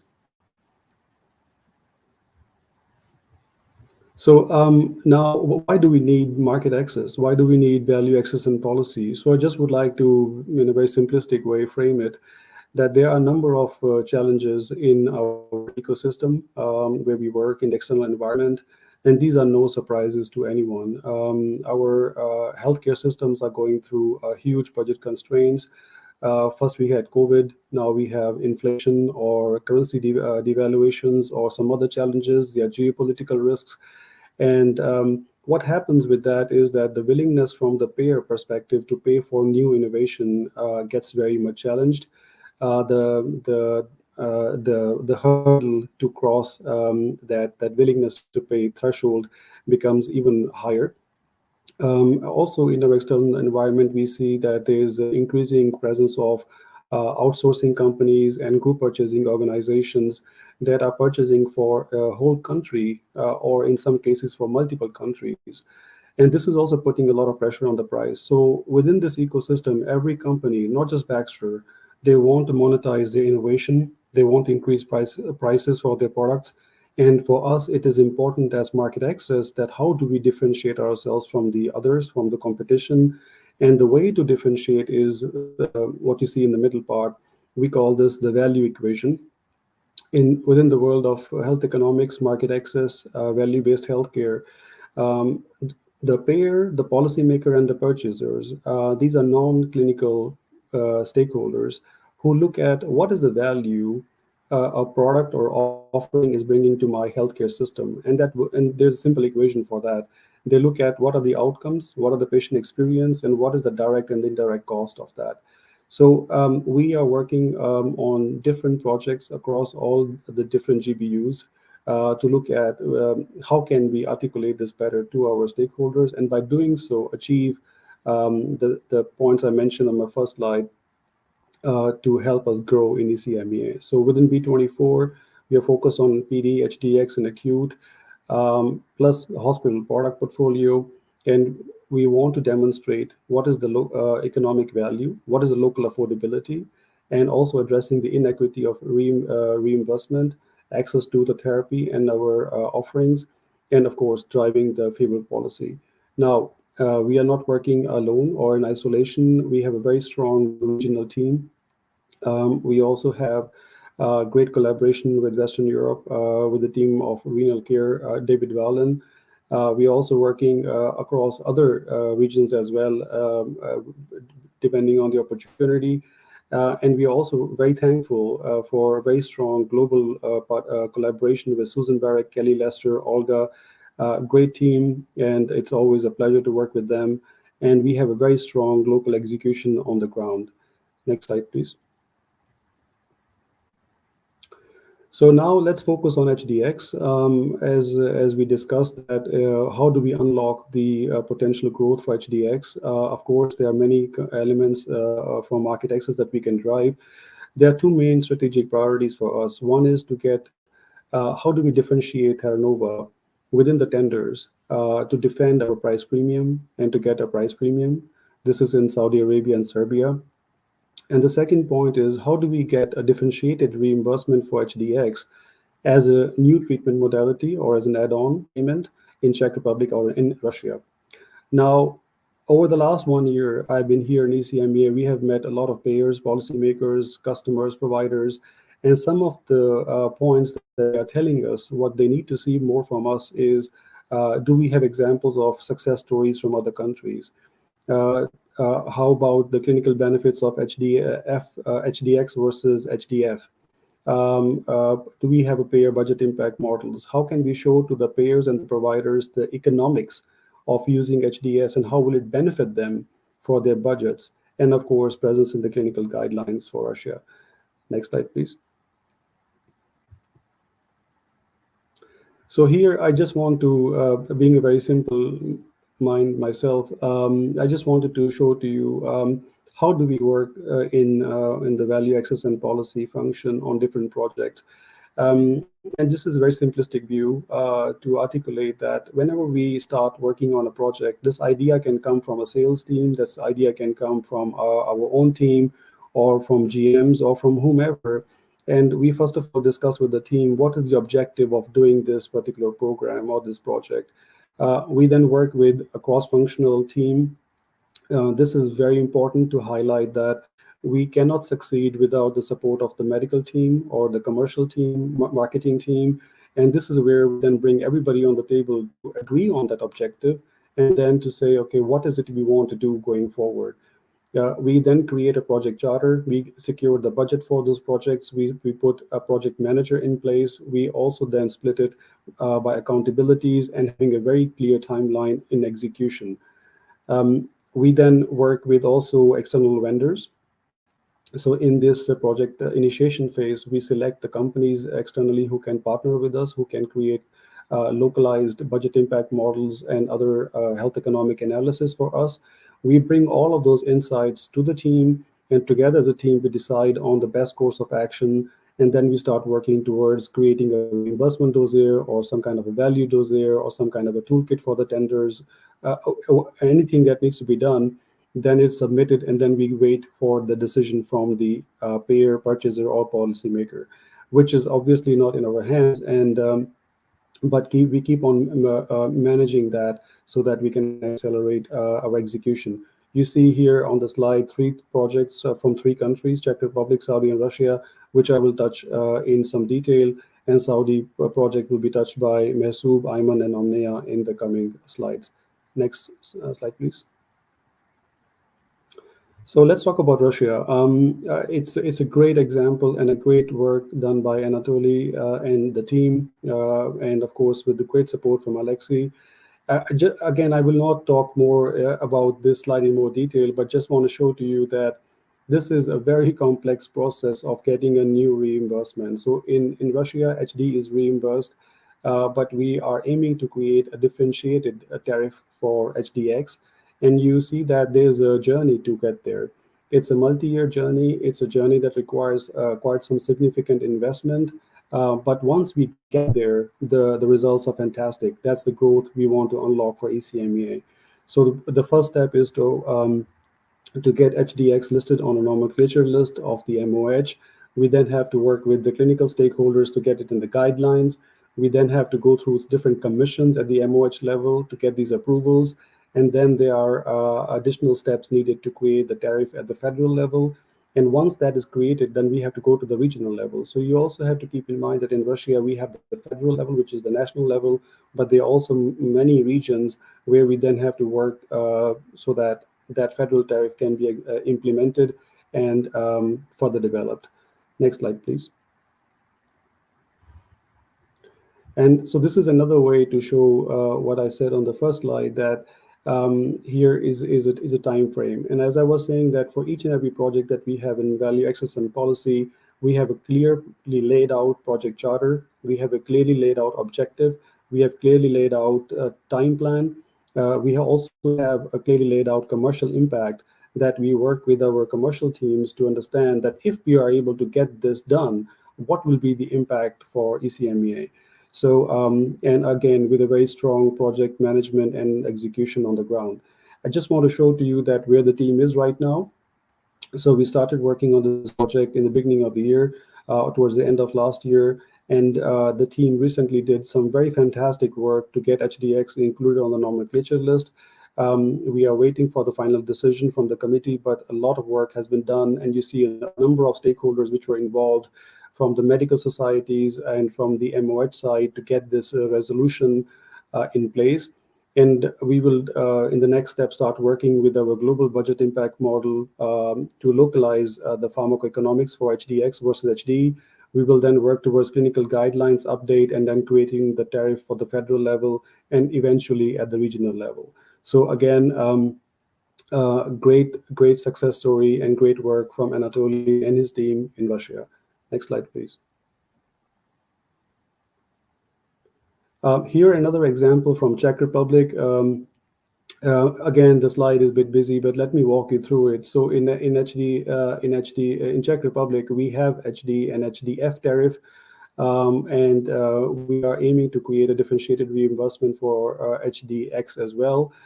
Just to give you a background, it's a heavily dominated market by HDF. More than 75% of patients are on HDF.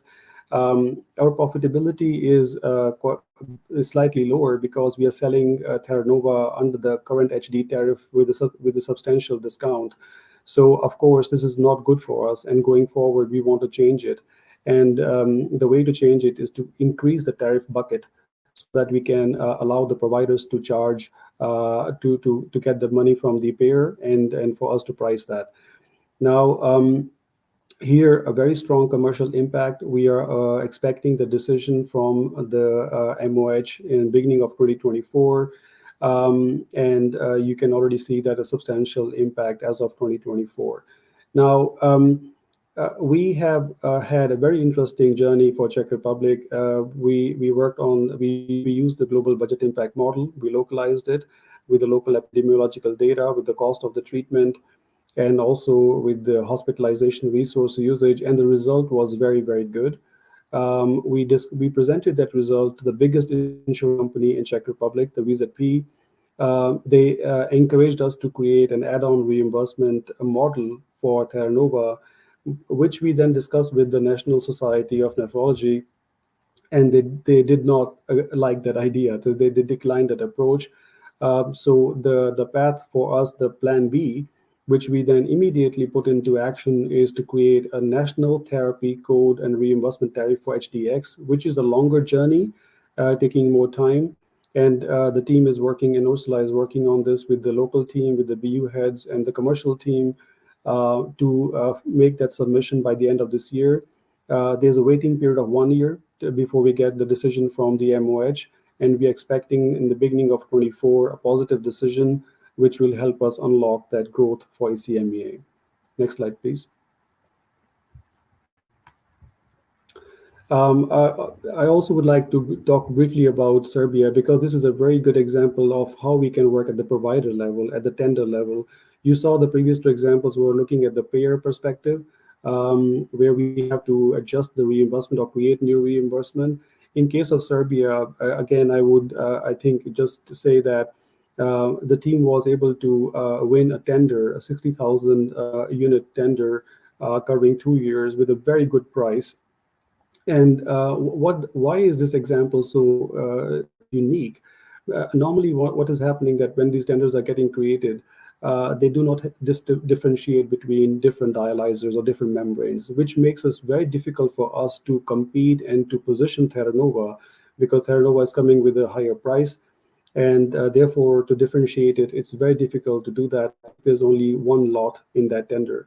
The team was able to work with Medicon, our distributor in that market, to create a separate tender for this dialyzer membrane, and of course having a very focused approach on not inferior to HDF. So based on that, the team was able to get a very good success. Congratulations to the team. We will have another opportunity in 2024 to work further on this tender, on the next round of this tender, and hopefully we will be successful there as well. Next slide, please. So this is my last slide to wrap up the market access journey and some of the challenges we are facing on the way. So again, I want to differentiate between the payer journey and the journey at the customer account level or at the tender level. So when you look at the payer perspective, and this is just to share with the team that whenever we are going to a payer to create a new reimbursement, there is some form of health technology assessment needed. Health technology assessment is the mechanism by which these payer bodies can compare A versus B. And this is the mechanism with which they can say, okay, am I willing to pay for this particular product or therapy? And how much am I willing to pay for that? So again, there's a lot of market access wording behind it, but we are working on this in Russia. We are working on this in Czech Republic. And this is to show the clinical effectiveness, cost effectiveness, budget impact, and so on to the payer. We are leveraging the global tools, and I'm looking forward to having more coming from the global team, especially to extend the budget impact model to include HDF. At the moment, we have the BIM, the budget impact model, looking at HDX versus high flux HD, and I'm very hopeful, very positive that in the future we will also have this tool for us. Then looking on the customer side, on the tender side, again, as I mentioned earlier, that the customers are not differentiating these tenders based on the membranes. That's our first main challenge. This is where we have to work with the commercial teams in shaping those tenders within still staying compliant, but working with the authorities to educate them on the value, on the medical value of these membranes, and even for specific patient populations, and then working with them on the specifications. I think this is the most important thing we have to do on the tender side.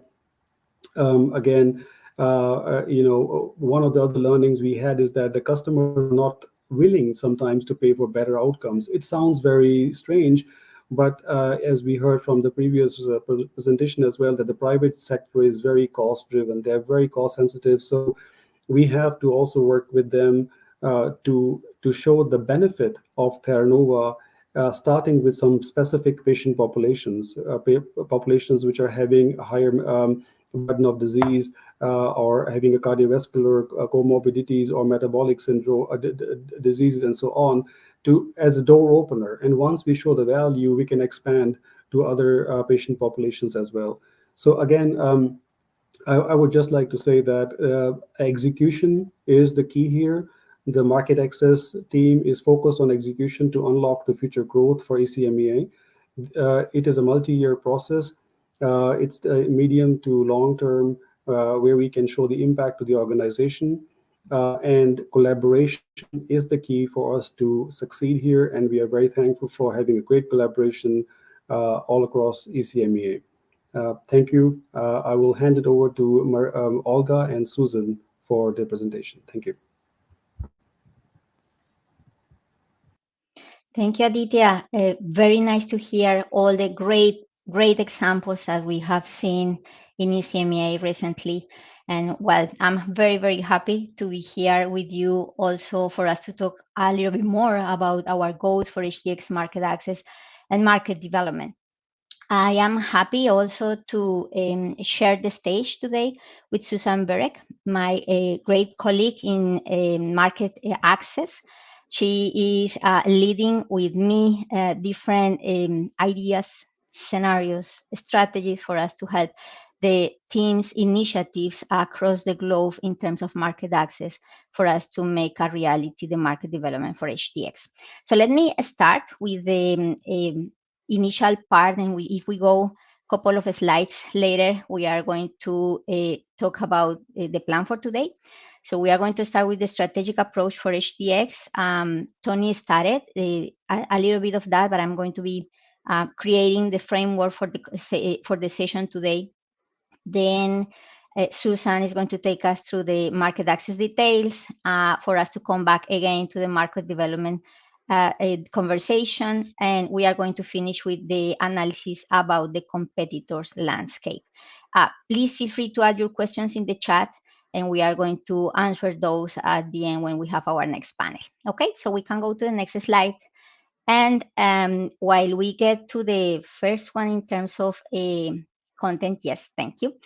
I want to come back to the topic that Tony presented this morning, right? So when we talk about the strategy in HDX, we see that market development is part of this first imperative, as we need to understand how to move forward to make this different, right? And this is a very different approach.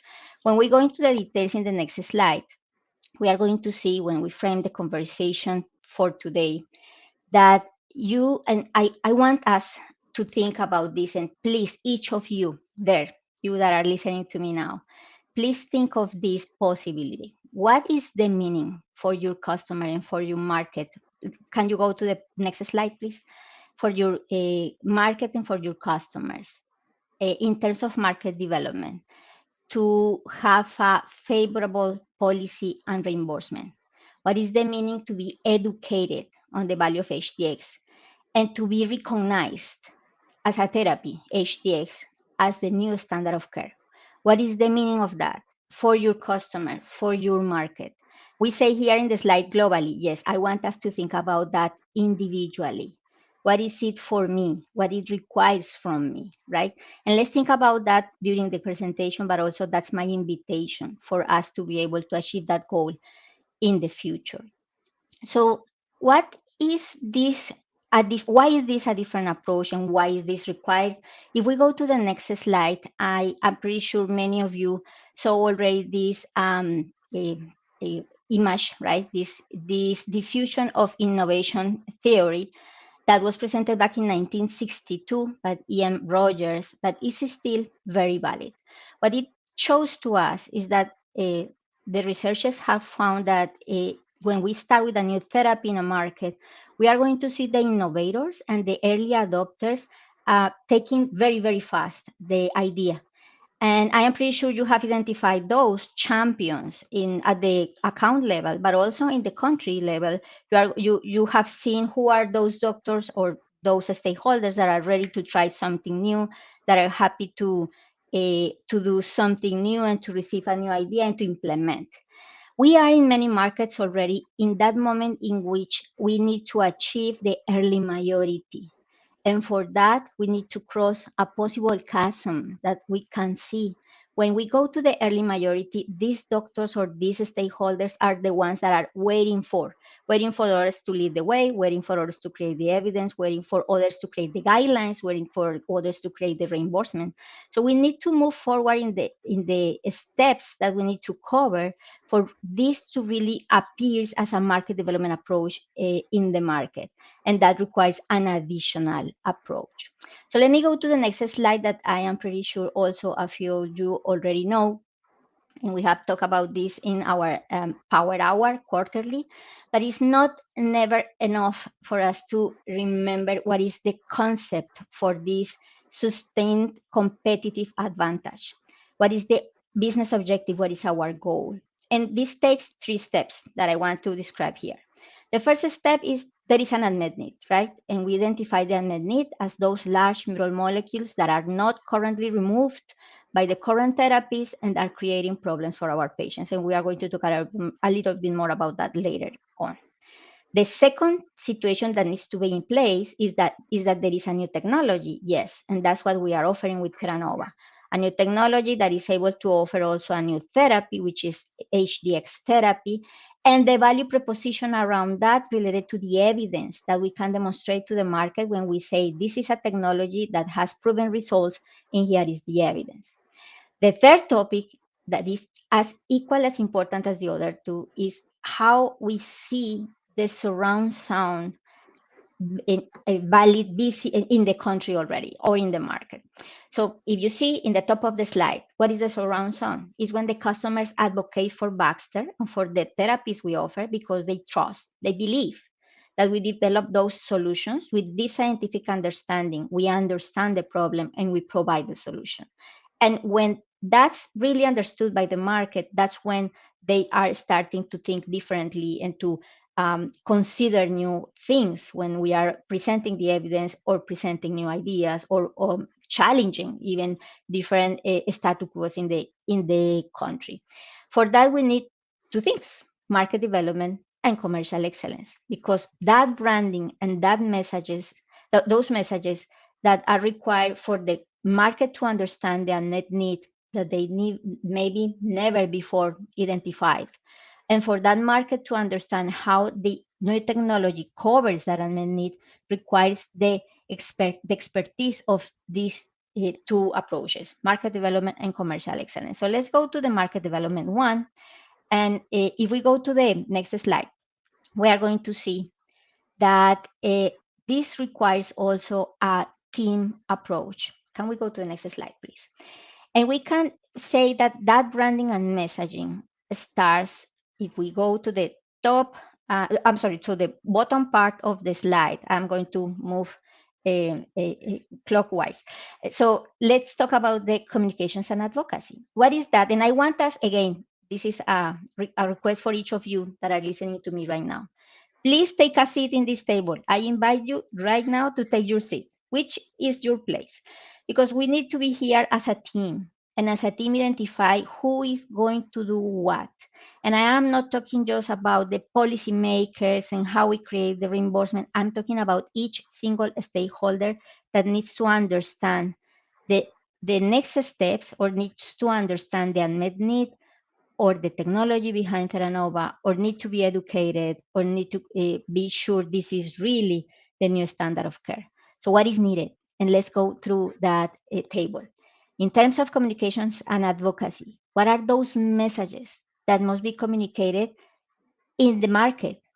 And also, because those are going to be communicated on the market, what are those groups that need to really understand those messages, be very clear for them to be able to drive additional conversations in different places? And again, that could be communications, that could be advocacy efforts, different groups. Also, evidence generation. Well, yes, there is a good amount of evidence. We are going to talk about that in a moment. But what are those pieces of evidence that resonates the best to each one of those groups? What is that I need to show to each of them? I need to be an expert on what is available in the evidence. Maybe don't need it anymore to create some evidence locally. Maybe what I need to understand is if the current global evidence is enough, or if definitely knowing that evidence, I need to look for other options for us to be able to demonstrate the value or demonstrate the message to the market.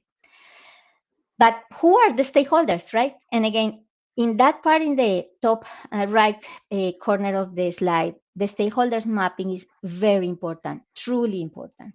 And we need to talk about this at the different levels. Who are my customers? And again, I'm talking to you. Who are your customers? Who are your stakeholders? Do we have a stakeholders mapping? Have you shared that stakeholders mapping with my team in the different areas for us to make decisions on who are going to do what and what are those messages that we need to create for these groups? What is the customer journey? Where is the customer right now? At what level? At what stage in the process? Are they really clear about the unmet need? Is this a good moment for us to start talking about Terranova? Maybe not, maybe yet. We are going to talk about that in a moment. Guideline adoption. Do we need to create a different guideline in the country for the country to maybe give those guides, again, I'm sorry, to the different customers or providers or clinicians or nurses that are going to use this, right? So there are guidelines about standard HD. There are guidelines about HDF. Why not to ask for the guideline creation locally or guideline adoption if that's something that is already appearing in other places, right? We have seen in the FDA a new classification of dialyzers. We have seen in China also a new classification of dialyzers. We have seen evidence creating suggestions about when to use what therapy. Well, in the way we know that, we can also propose different approaches in the market. And last but not least, of course, reimbursement and payment.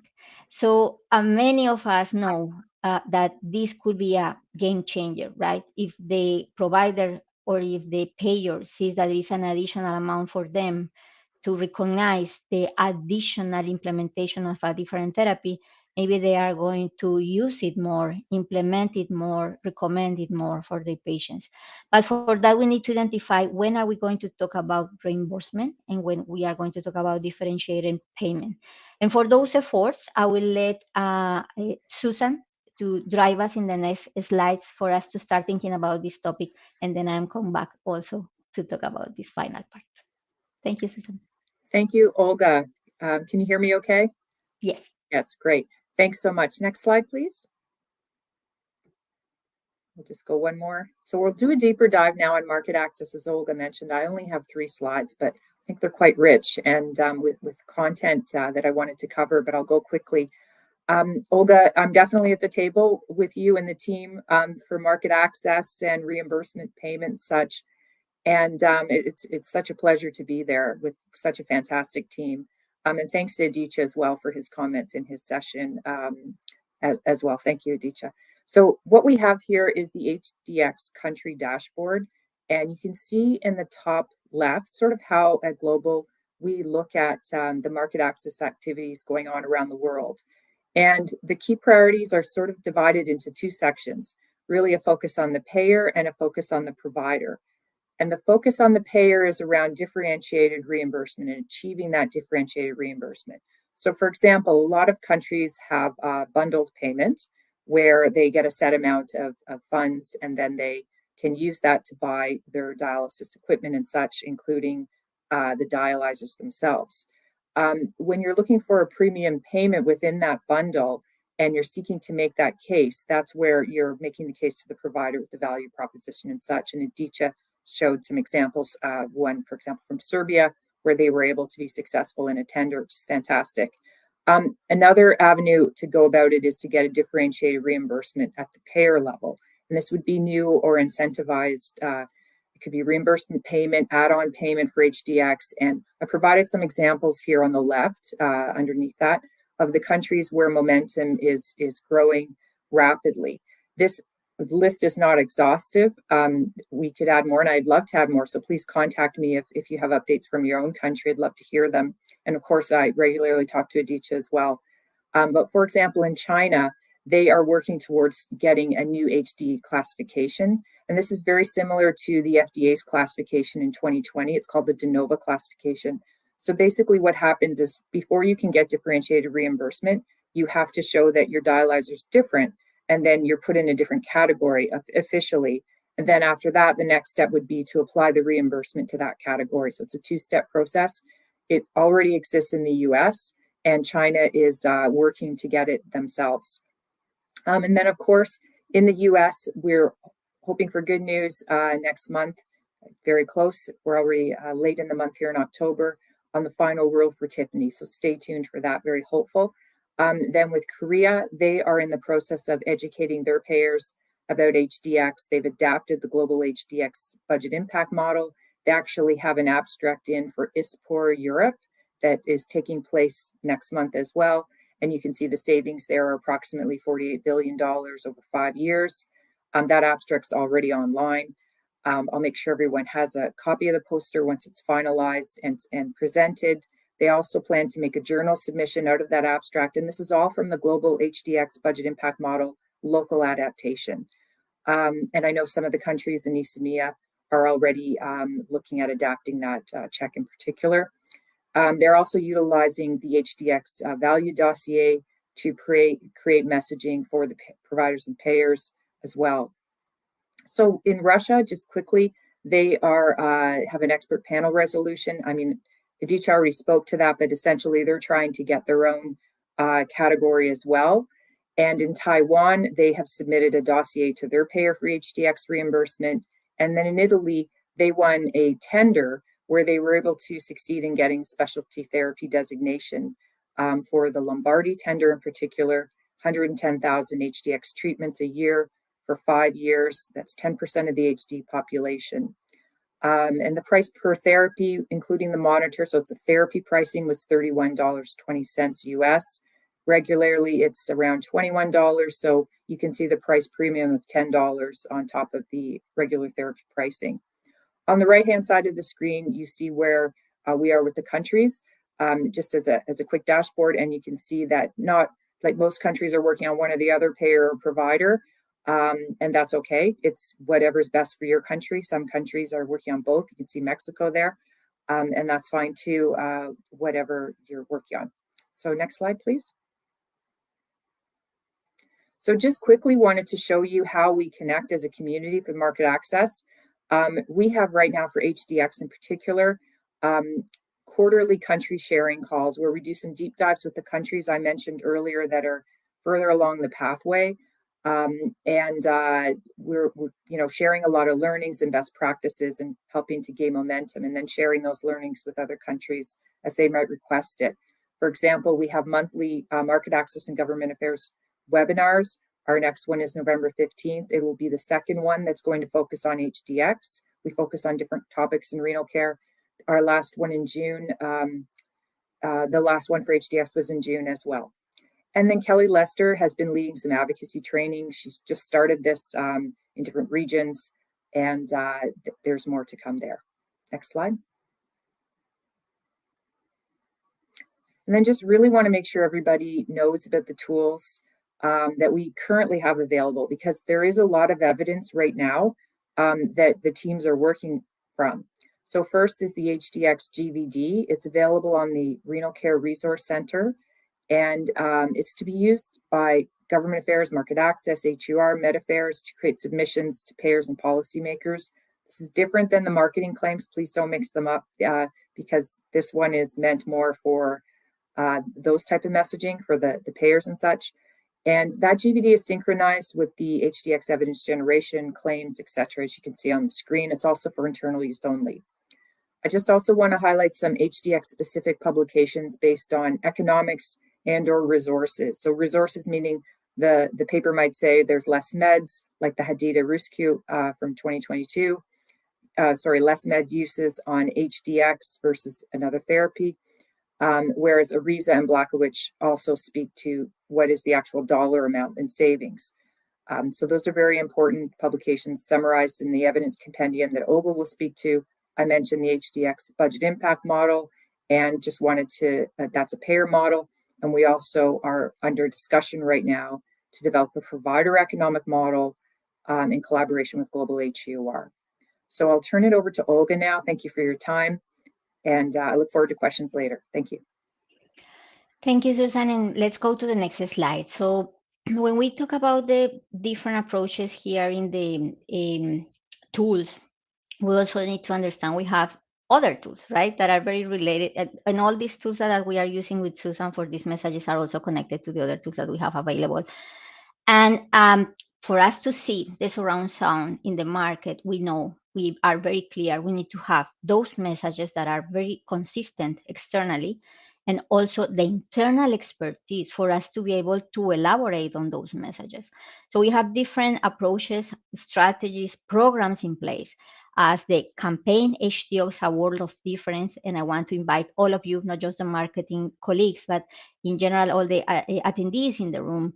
This is a good source of information. The HDX Award of Difference has lots of claims that we can use that are approved to be used externally. As well, we have the KC Ambassadors Program. That's our main advocacy group in which we have doctors that are going to help us with different conversations locally. But internally, we also have the expertise with the KC Specialist Program and also the My HDX Knowledge Journey. So let's go to the next slide to see how all this surround sound is also supporting part of what we were talking in this approach in terms of reimbursement of payment.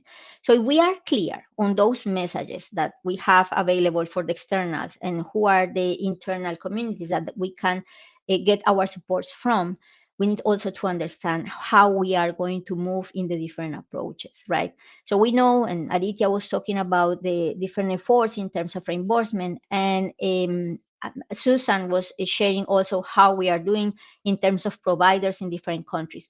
My invitation to you is to identify who are in those customers, your targets, who are the key stakeholders that we need to have the different conversations. And with that table approach, with all of us as a team working together, analyzing what are the steps for a tender after this, the current contract is signed. What are the next steps for the customer to identify what is what they need? What is that what they want to buy next time? What is what they need to cover as the unmet need they have in the institution? And have the possibility open for us to say, hey, what if you think differently? What if you order also HDX for the next tender? And not wait for the tender to appear, but actually make the changes we need to change in terms of our conversations and the different stakeholders for us to be able to see in the future those tenders asking for that and move forward in our goal to create HDX as the new standard of care. If we go to the next slide, you are going to see also the proposed checklist that I will suggest you take when you are analyzing a tender. This is coming from the tools that Kelly Lester have shared with us that are also available at RCRC in terms of how to do a stakeholder mapping toolkit. And Aditya has access to all of that, of course, and all our colleagues in market access and GPR. But also in terms of stakeholders map and strategy, this is not just about the doctors in the medical society or the different people in the payer or the policymaker environment. We are talking about the provider as well. Who are those stakeholders at the account level? And what are the different things that we are doing with them? Do we know really the KPIs of the institutions? Do we know really what are the goals? What do we need to help them to achieve in terms of these next steps for us to see HDX available? Okay, if we go to the next slide, we are going to see also how this approach is related to our goal of market development. And what is the goal of market development? To expand the market. This is not related to what we do usually, it's related to the market expansion. Okay, so let's go to the next slide for us to revisit the slide that we saw at the beginning and say, okay, we have covered market development, but also we need to be sure we have the right capabilities in terms of commercial excellence. And when we are talking about commercial excellence for market development, we are not talking just about the sales organization. We are going to talk about each single person that is related to the customer facing approach. So any person that is related to any external stakeholder that needs to understand the unmet need, the value proposition, that's when we need to understand how experts are we for us to elaborate the right message in terms of market development. We are going to see in the next slide the customer journey. And in the customer journey, we have offered different approaches, right? There is a moment in which we need to make sure we have the right conversations at the account level or at the different stakeholders level for them to really uncover that unmet need. For that mutual discovery of the unmet need, and we say, okay, the main advocacy group we have in HDX is the ambassadors, and we want to support those doctors to go to the right people to have those very detailed scientific conversations. We also have the case specialists as the group that also know the details about the unmet need, but are ready and equipped to have those deep conversations about technology as well at the account level or at the different stakeholders levels that we have in the market. But also we need to understand that not just them have the knowledge or need the knowledge for us to be able to elaborate the messages in the market. So if we go to the next slide, we are going to see that there is a good amount of material that we can use. And you have all of these QR codes. And if you want to choose one right now and go to one of those elements that are externally available, all of those are public. And we can just share anything of this with the customers. My recommendation for any stakeholder is for us to be sure what we are going to share. There is a lot of information, but if we are the experts and we know what is the right information, we want them to really understand, for them to really cover that unmet need, or for them to really understand what that part that is not clear for them, use the one that is the best one for the different stakeholders. Then if we go to the next slide, we are going to see also for the internal organization next, we have as well a good amount of material. So let's go to the next slide. And this is the case especially supporting the story, but also we have a good group of materials available for our teams internally. And again, this is not just for the sales organization, it's for every single person that has a customer facing role. We have this page, which is the HDX knowledge journey, available for all of us. Let's go there. Let's use that material. And everything that you find in the right side of the slide is also information, guidelines, support to help us to increase our expertise. We need to have our own experience as well for us to be able to identify the right information for the right message for the right stakeholder in the right moment. Okay, I know we are in the challenge of the time for the presentation. I want to cover just one slide for the next step, which is, well, we are not the only ones. There are others that are coming back saying, okay, we can also offer something to cover that, to support that unmet need. And if we go to the next slide, I am going to use just this one slide for the final message, saying, we know competitors are coming, and we are actually happy to see something that is great we have seen in the market. That unmet need that we presented to the market years ago is something that the competitors are recognizing and the market is recognizing. That means we have been successful in our strategy of market development. We have been able to say to the market there is a problem because there is a group of patients that is having the impact of not being able to remove the large mirror molecules in terms of inflammation or cardiovascular disease or other comorbidities that is creating a problem for those patients. And there is a therapy that we are presenting for us to be able to remove those large mirror molecules for this population. Well, that value proposition that expanded hemodialysis presented is something that competitors are coming now saying, you know what, me too. I also have an offer for us to cover that problem that is in the market. So first thing, good news, the unmet need is recognized. Second, that's when we need to be absolutely experts on how to manage that. So we have in the right side of the slide 2 boxes. The first one with gray is related to those competitors that are directly talking about the unmet need, saying, yes, that's a problem, there is an unmet need, and I also have a solution for that unmet need. That's what they are saying. And they are saying, but the problem is not large middle molecules. The problem is middle molecules. Yes, because they don't have how to demonstrate the large middle molecule removal in the way we are able to do. In the orange part, in the orange box, we have Fresenius, which is that a competitor that is saying, that's not that important, or the evidence is not enough for us to claim that there is a need for another therapy, or there is a need for these large molecules to be removed through this therapy because HDF is able to do so. So this is the way we see the market coming, and we need to be absolutely experts in the details of each one of those competitions, competitor appearances, for us to be able to manage what is needed.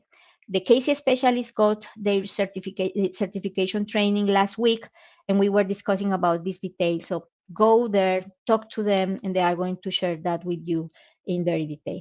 So I am sure these slides are going to be available for all of you at the end of the session. I am happy to drive you through again these ones when in our next Power Hour.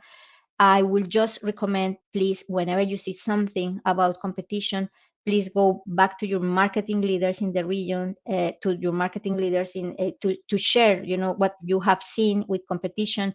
And we are going to take the case to the global HDX competitors analysis core team that meets regularly and that is creating the talking points. There are talking points approved. I strongly recommend you to, as marketing leaders, to go to Renal Care Resource Center, find those, or to talk with the case specialist or Maria to review what are the recommended next steps in order to manage any appearance of the competition in the market. So with that, I am going to ask Maksuf, Dr. Ayman, and Omneya to go into the stage because they are going to share with us also a very, very nice project for Terra Nova, KSA, as I understand, right, Maksuf? Thank you so much. Yeah, thanks so much, Olga. And again, thanks so much, Maria, for giving us the chance to present the Saudi Arabia best practice for Terra Nova journey. I don't know if I can see now my slide.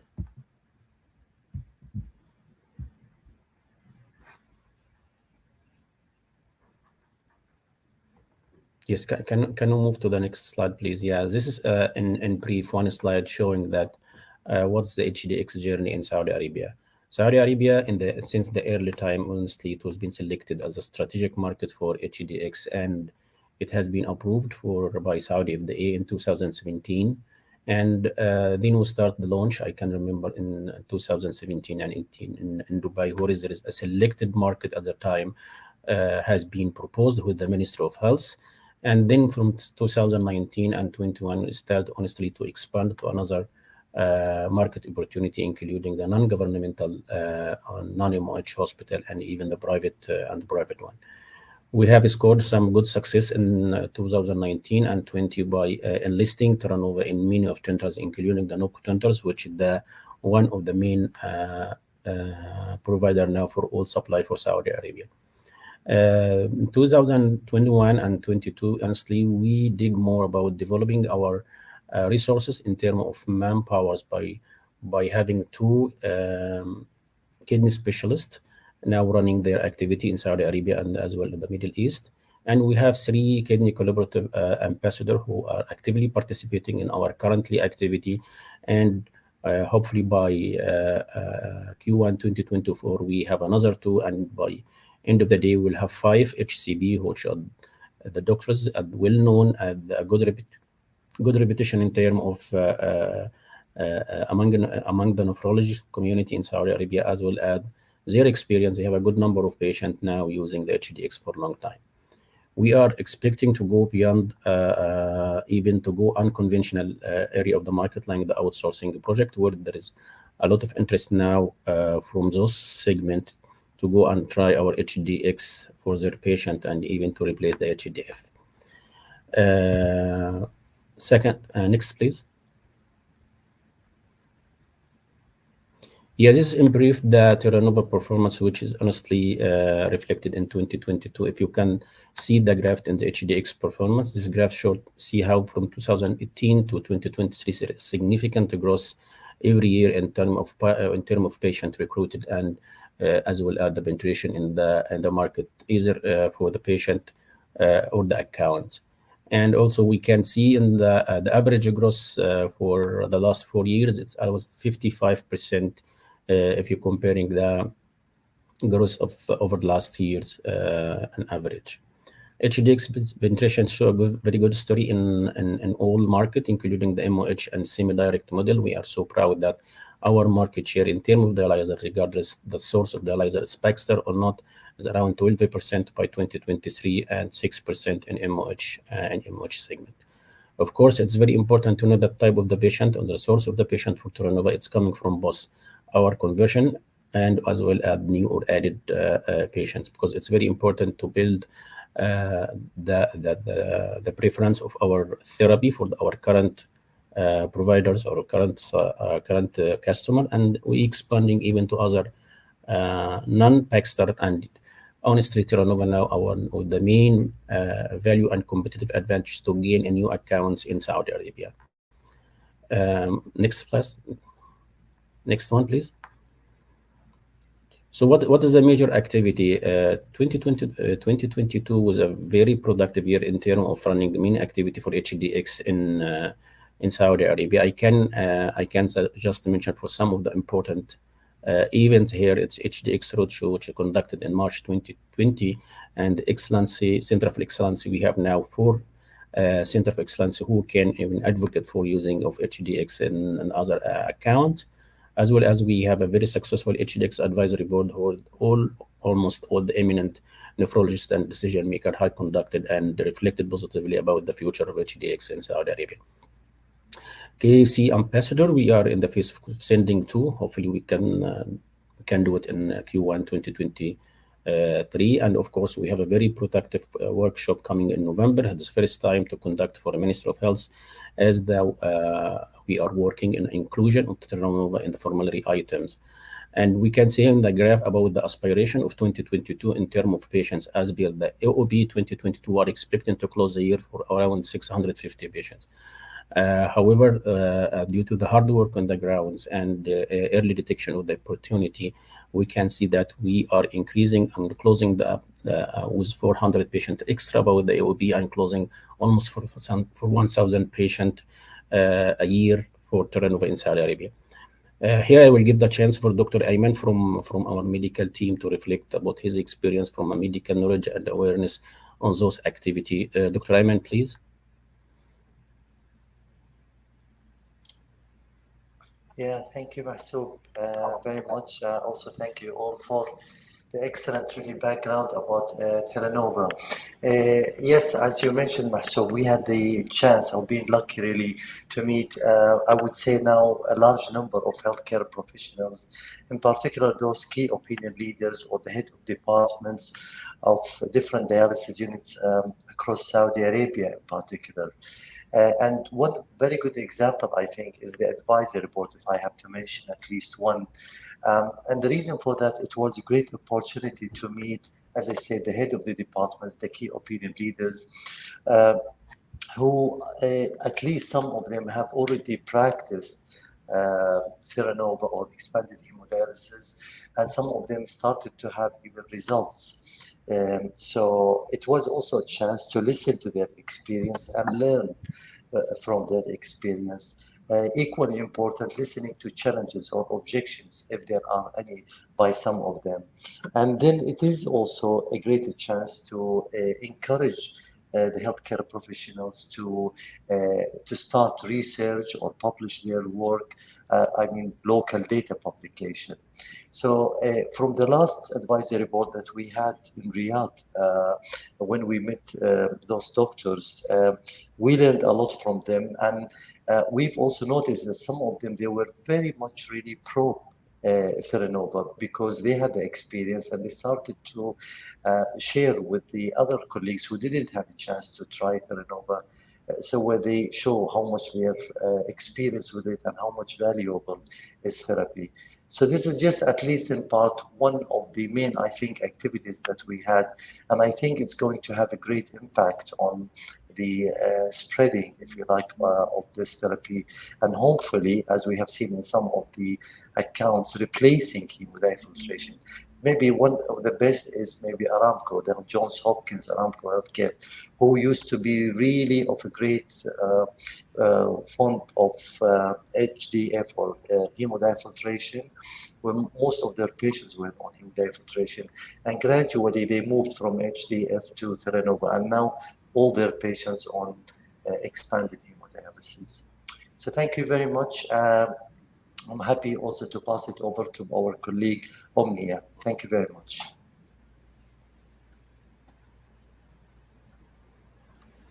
Hello. So if we can move to the next slide, please. Yes, thank you. So in our assessment of, in our trial to expand the utilization of HDX in Saudi, we were working on the tender shaping, or I would say inclusion of HDX in the Ministry of Health formulary. So just to give you some background about that, usually the Saudi MOH has a dialysis outsourcing tender for almost half of the dialysis patient in Saudi. And this is usually announced between October, November 2022. So we're around that time. Unfortunately, HDX is not considered or not officially listed in the MOH formulary or guidelines for management of dialysis. And the current outsourcing specs that was published previously in previous years and expected to be published this year as well, only specify HD and HDF, and hemodiafiltration in that case is considered at 30%. So what we're trying to do is to expand utilization, as I said, of HDX or expanded hemodialysis in the Saudi MOH. So our teams, the medical and the marketing team and the sales team as well, already are doing events, as Mahsoub mentioned, to raise awareness about the clinical benefits of HDX among the KOLs. Yet we're still missing, or we are working on generating local evidence about the value of using HDX in comparison to high flux HD, which is used in the ministry now. So what we're doing now is we are basically localizing our global budget impact model, comparing the expanded hemodialysis to high flux hemodialysis from the Ministry of Health perspective. We started with a couple of steps. The first thing was identifying who are the decision makers in the Ministry of Health. We have very good connection with the KOLs. We know them, we work with them, but the decision maker, the people who would decide on the formulary inclusion, some of them sit on the same committee, but others are more of administrative nephrologists not involved in the clinical practice. So we had to identify that. And then we invited these people for face-to-face meetings during our advisory board that Mahsoub was mentioning in June. We explained what is the project about, why are we doing it, what are the objectives, what are the expected deliverables. We are currently working on the model adaptation. So given the scarcity of data in the Middle East and specifically in Saudi, what we're doing now is that we're running interviews with clinical experts to cover these with interviews. And this is what we're working on now. We are almost done.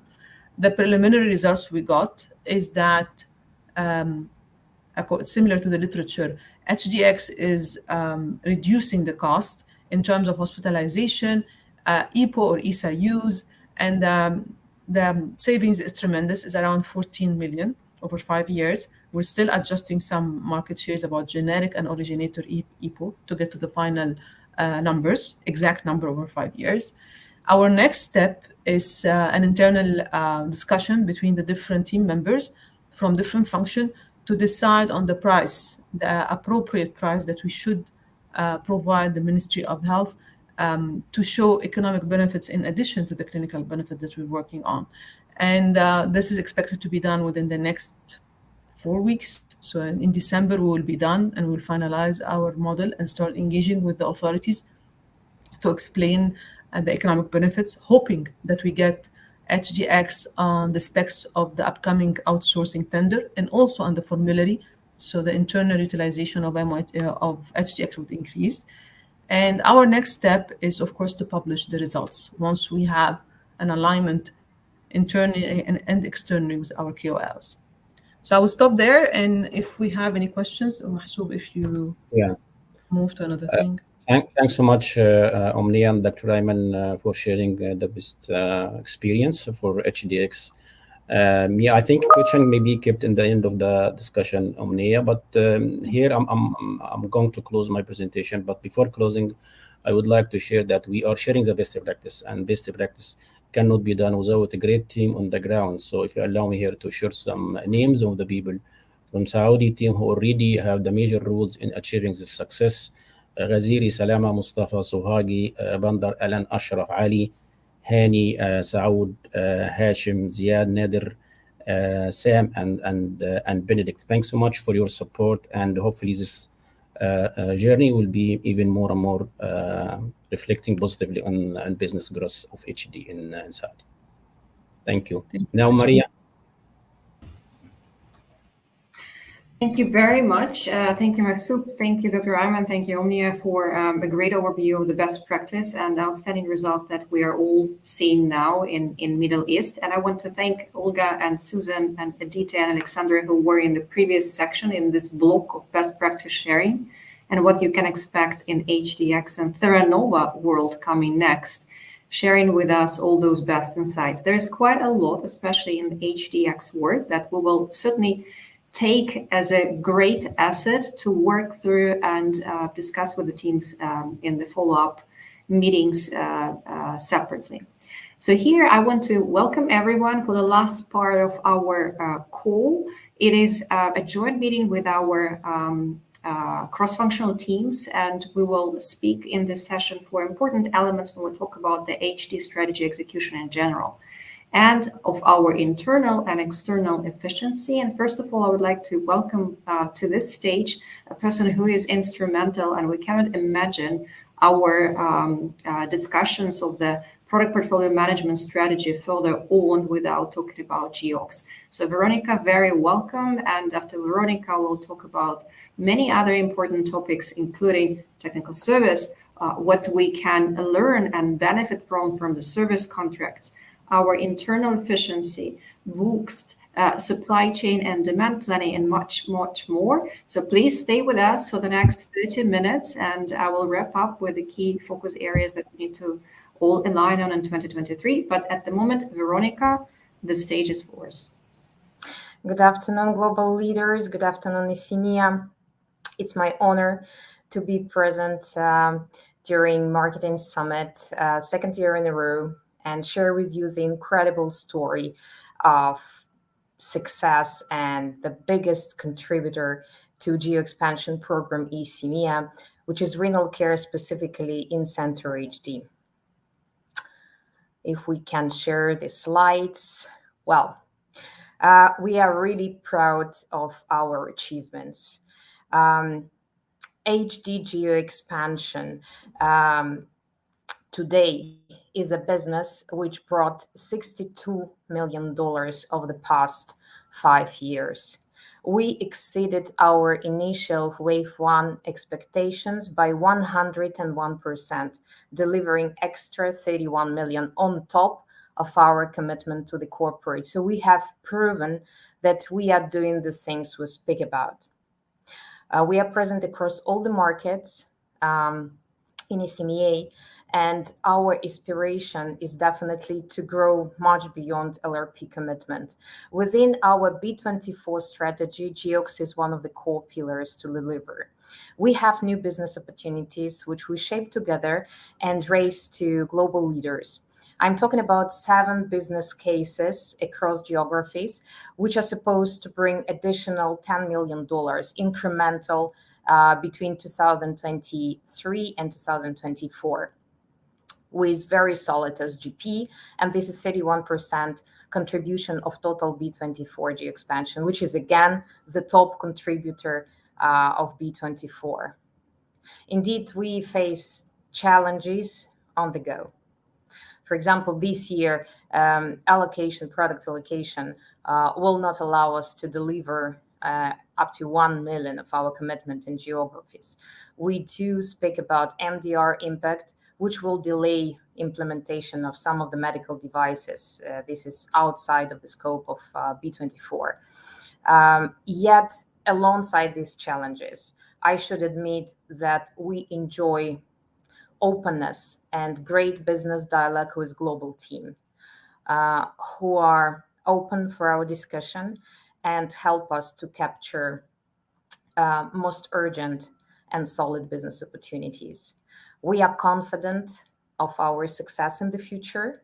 Thank you for great spirit and drive so far, and we hope that ECMEA geo expansion in Center HD results and best practice can be successfully shared and implemented across the globe. Back to you, Maria.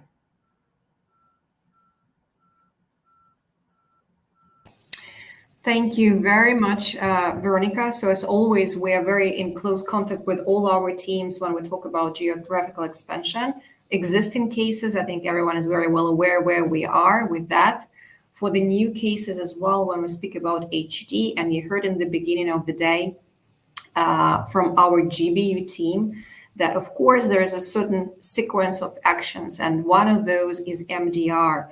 So we need for the new cases to wait and wait for the MDR execution, and all those examples are well known for HD business. Again, if you have any outstanding questions, let's take it together with Veronica and the teams offline. Otherwise, all the new opportunities please bring to us, but do not forget about certain thresholds and recommendations, what the new business case might look like for hemodialysis when we think about future or expansion of the portfolio in certain geographies. So thank you with that. That was the GeoX overview snapshot. Great results. Thank you everyone from the teams here on the call. And then topic that is not new. I mean, it is not new because we cannot leave without such a concept as technical service and all the work that is relevant to that in HD. But there is something that we can do more, I believe, and create more value for the customers, and in the end of the day, generate probably a bit more profit as well for our company. I would like to introduce Wojtek and White Wojtek on the stage to speak about the team, the technical service organization, and what specifically for HD we should focus on and expand further for the business growth and the outstanding results. Wojtek, thank you. Yes, hello, Maria. Thank you, Maria, and hello, everyone. I'm aware that you have been listening to many different presentations, so please stay with me for another few minutes. I do indeed want to explain and discuss with you the service, the technical service, as we are embarking on actually transformation of that function. Next slide, please.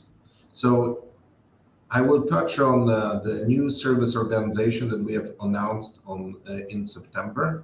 I will also talk about why do we need to talk about service, and then what we're trying to do differently and how you can help.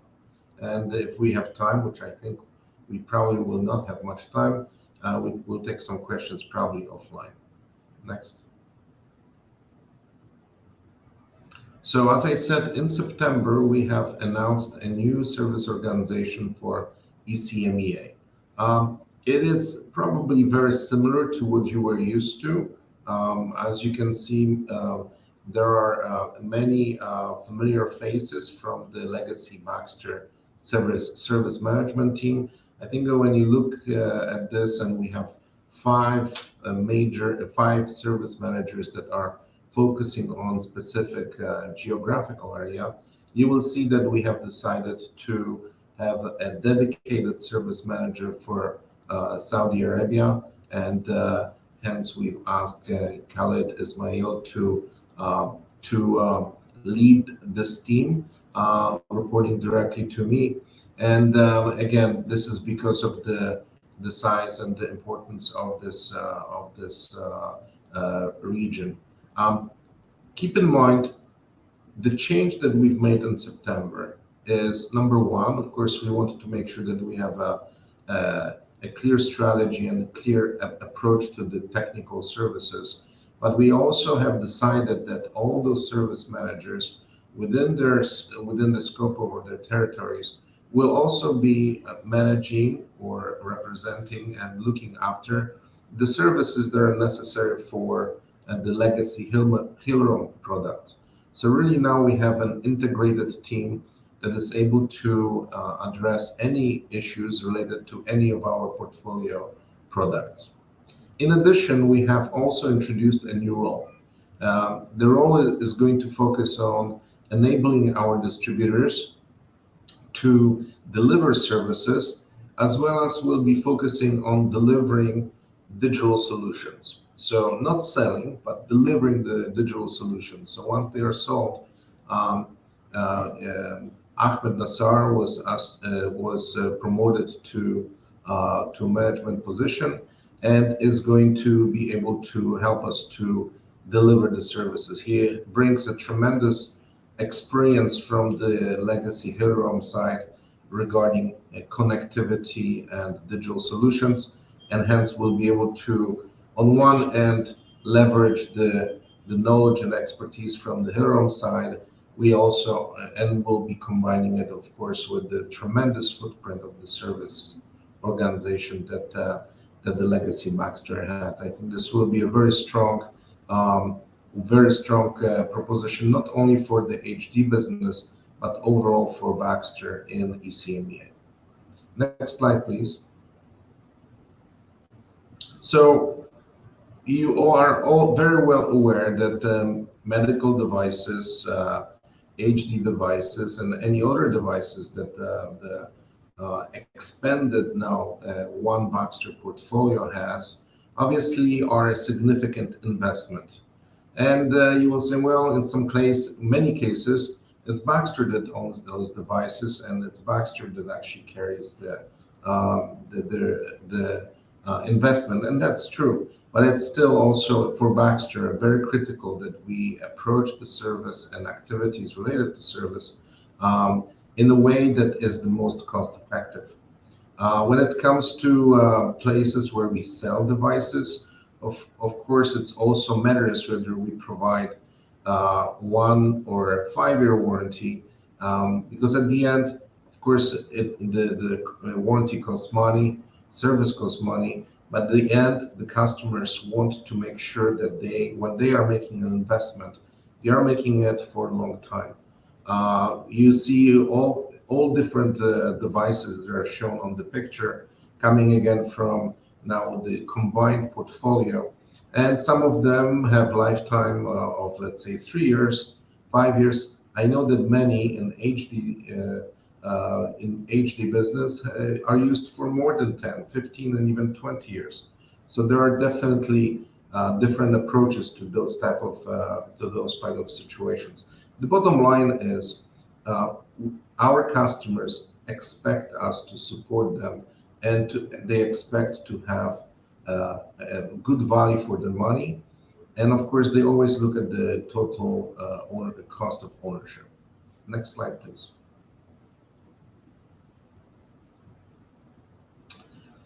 So I touched already on some of those points. HD is one of the biggest elements of the service revenue in ECMEA, and of course this is obviously an important factor. It is again potential for creating of revenue, but also it is potential for potentially decreasing costs or managing costs in a way so our deals or our engagements or our contracts with our customers are more profitable. You also, I'm sure, are aware that service overall, because it is pretty much has to be there throughout the entire life cycle of the device, is a big it's a big factor in customer satisfaction. And as such, also very often impacts the decision about potentially purchasing or investing into a new devices. Service also is critical, and that's a foundation of what we do. Of course, when it comes to making sure that we're compliant from the field actions perspective, from the preventive maintenance perspective, and repairs. And again, all of these factors impact the quality of the product and the satisfaction of the customer. We need to, obviously the servicing of the products costs money. Either it costs money our customers, or it costs money Baxter. Either way, we need to always think about this. How do we handle this? And again, very often, decision on how the service is delivered very often may actually also decide how profitable the business may be. When we talk about new products, and I was very excited to see some of the digital solutions for HD that were presented earlier today. We always have to think about how are we going to support those new products? How are we going to help our customers, or how are we going to help our distributors to either implement or support or do any of this? In several of the countries, we are delivering, of course, services directly. And of course, there we have to be ready to fully support and fully think about how we are going to be delivering this in long term. The connected devices or the digital solutions for sure are a very exciting element of what Baxter is doing. I think this is the overall big focus for all of us now, either in any of the portfolios. And of course, those provide a ability to really make changes in how the clinical workflows are working. And of course, that changes how we save and sustain lives. Next slide, please.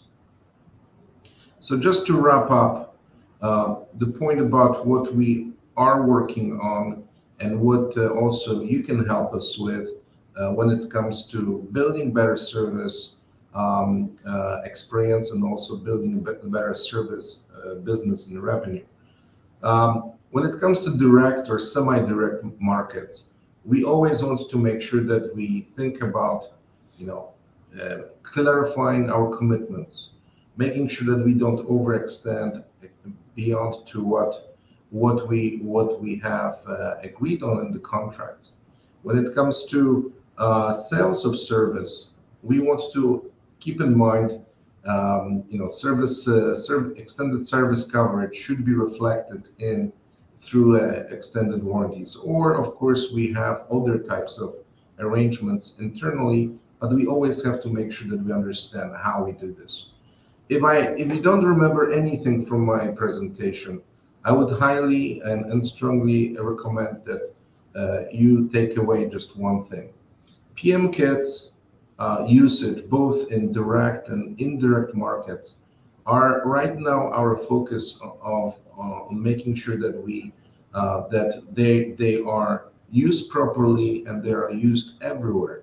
We're noticing that several countries, I'm not going to name them, but we'll be working with those countries, or actually many of the countries are not using the PM kits as they should be, and the compliance when it comes to the preventive maintenance on many of the products, it's not to the level that we would expect.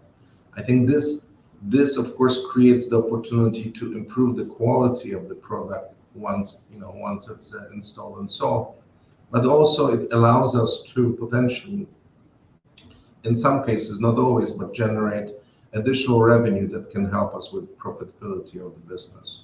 We'll be working, reaching out to the sales managers, but also to the distributors, and working with you on making sure that we have contracts in place with the distributors for technical service delivery, in which we will be spelling out things like the PM kits usage, the minimum adequate level of spare parts, to assure that our quality of service in those countries is at the right level, but also to assure that we are getting the appropriate level of revenue that would be expected from the install base.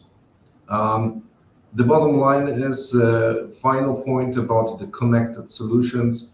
As I mentioned earlier, we have established a new role that I would ask that if you have any connected digital solutions that you will be working on, please reach out when it comes to the delivery of this, or even before if you need some help, either to Ahmed Nassar or to our local service managers. And with that, thank you very much for your attention.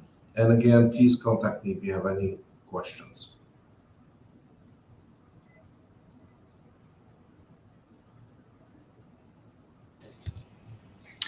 Wonderful. Thank you, Wojtek. I really encourage team as well to get back with more thoughts on more questions as well afterwards to explore this field more and see what we can do with the service mindset really on top of everything that we do and the efficiency one.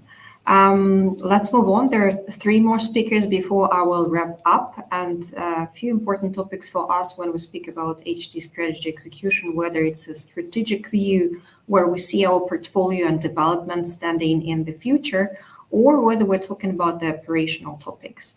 Ilona, Michal, 2 people who you know very well because we were very much in close contact throughout the year when we're talking about manufacturing capacity, certain allocations, and there are a few words and messages that our dearest colleagues have for our HD community at the moment. Please welcome Ilona and Michal on stage.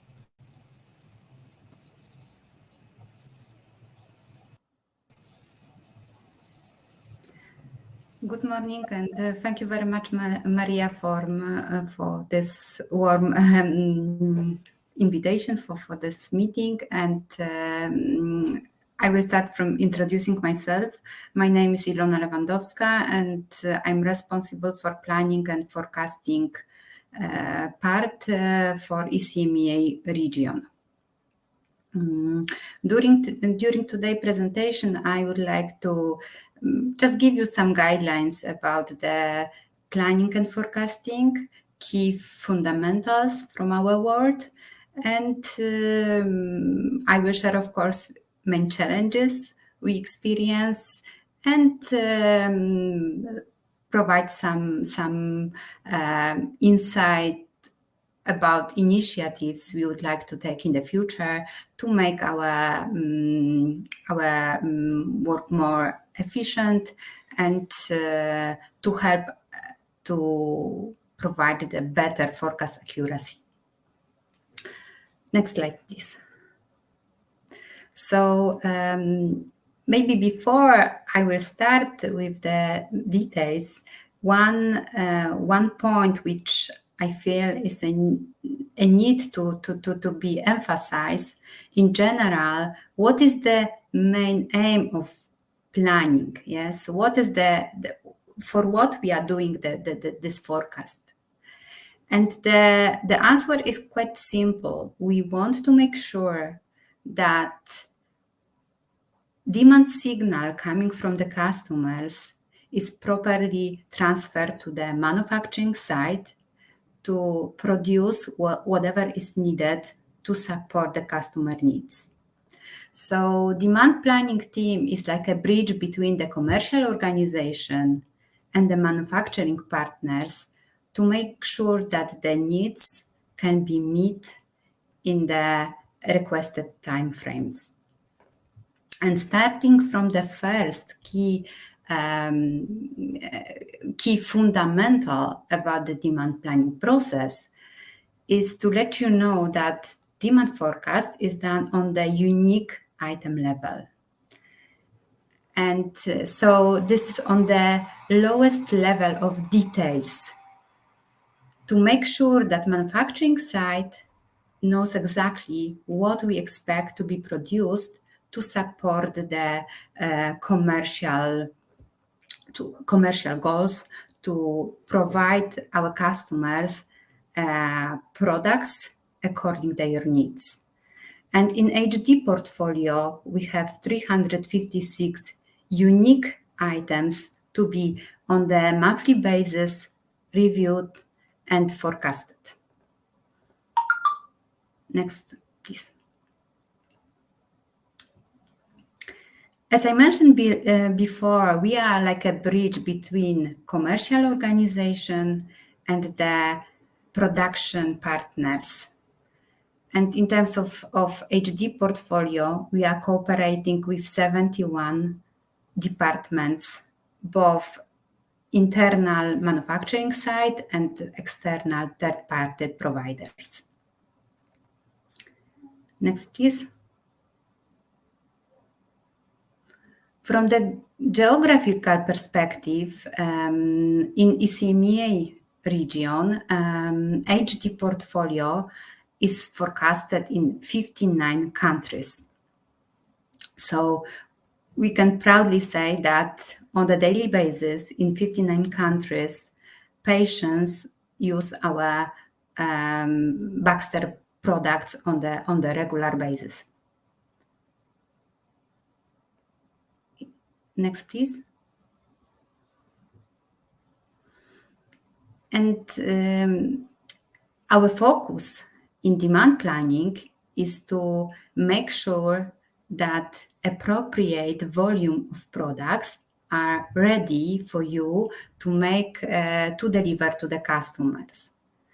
And looking from the perspective of HD, on the yearly basis, we produce, pack, and deliver almost 48 million of units to our clinics, to our patients, to our hospitals across ECMEA. Moving forward, if we want to translate to the dollars, it is a little bit less than $200 million. And now I would like to present you the short quiz and ask you for to guess what is the demand on the chart. Next, please. Okay, so January, September, those are the actual sales data. To give you some tips, data are in units, in 1,000 units, and this is aggregated demand for one of the product group quite popular in HD portfolio. So if you can guess what is this chart showing. Okay, this is the ECMEA Revaclear demand. So looking at the line, it's not linear, with peaks and falls.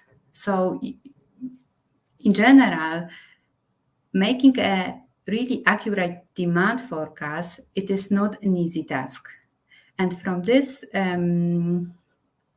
place, I would like to thank you very much, whole commercial organization, to participate in this task, to provide us the great feedback, great market signal, a lot of information which are really needed to make as accurate as possible demand signal to our manufacturing partners to make sure that we will be able to deliver and to meet the customer expectations. If we can go to the next. Of course, current environment is really challenging. We are surrounded by different challenges from the different angles. Yes, so we have high inflation, we have high fuel prices, which impact our transportation costs. We have a shortage just in terms of the components, in terms of capacity, which required the allocation of the product. From the other angle, we have political instability, and there is many more. But at the end of the day, the good thing and the really promising thing is that we still can forecast quite good and provide a quite good forecast accuracy and deliver almost $200 million in this year. If you can, and few initiatives we would like to implement or we are working currently to make sure that our forecast can be even better, our collaboration can be even better. So I hope that next year we will be having better collaboration, and we will be even better than this year in terms of managing the allocations, providing the data to both to you as a commercial organization and to our manufacturing partners. Thank you very much.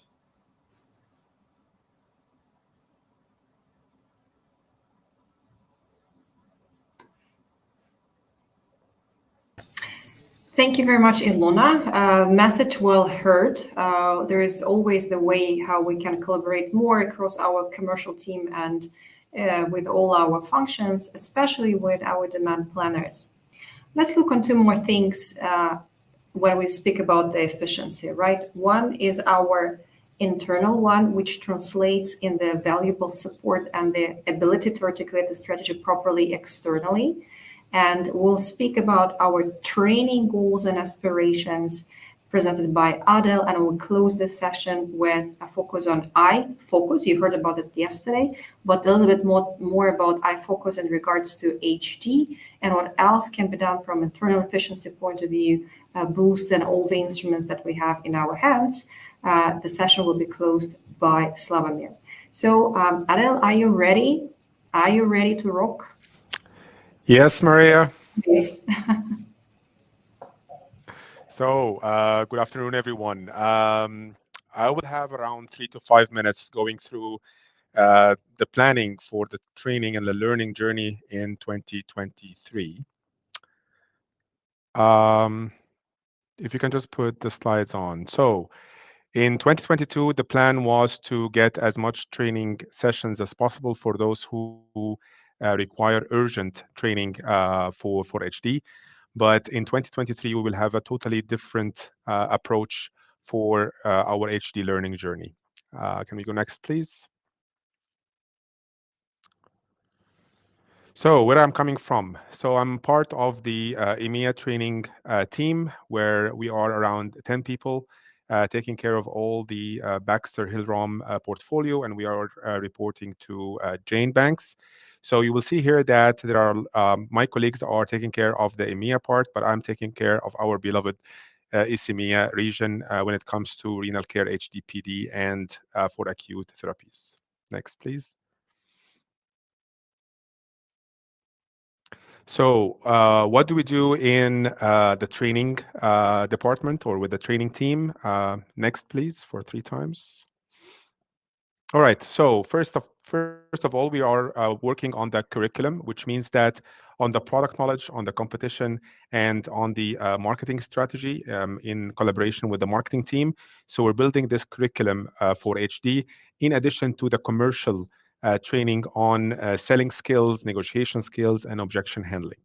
Second part is about the core training, which is related mainly to the product detailing.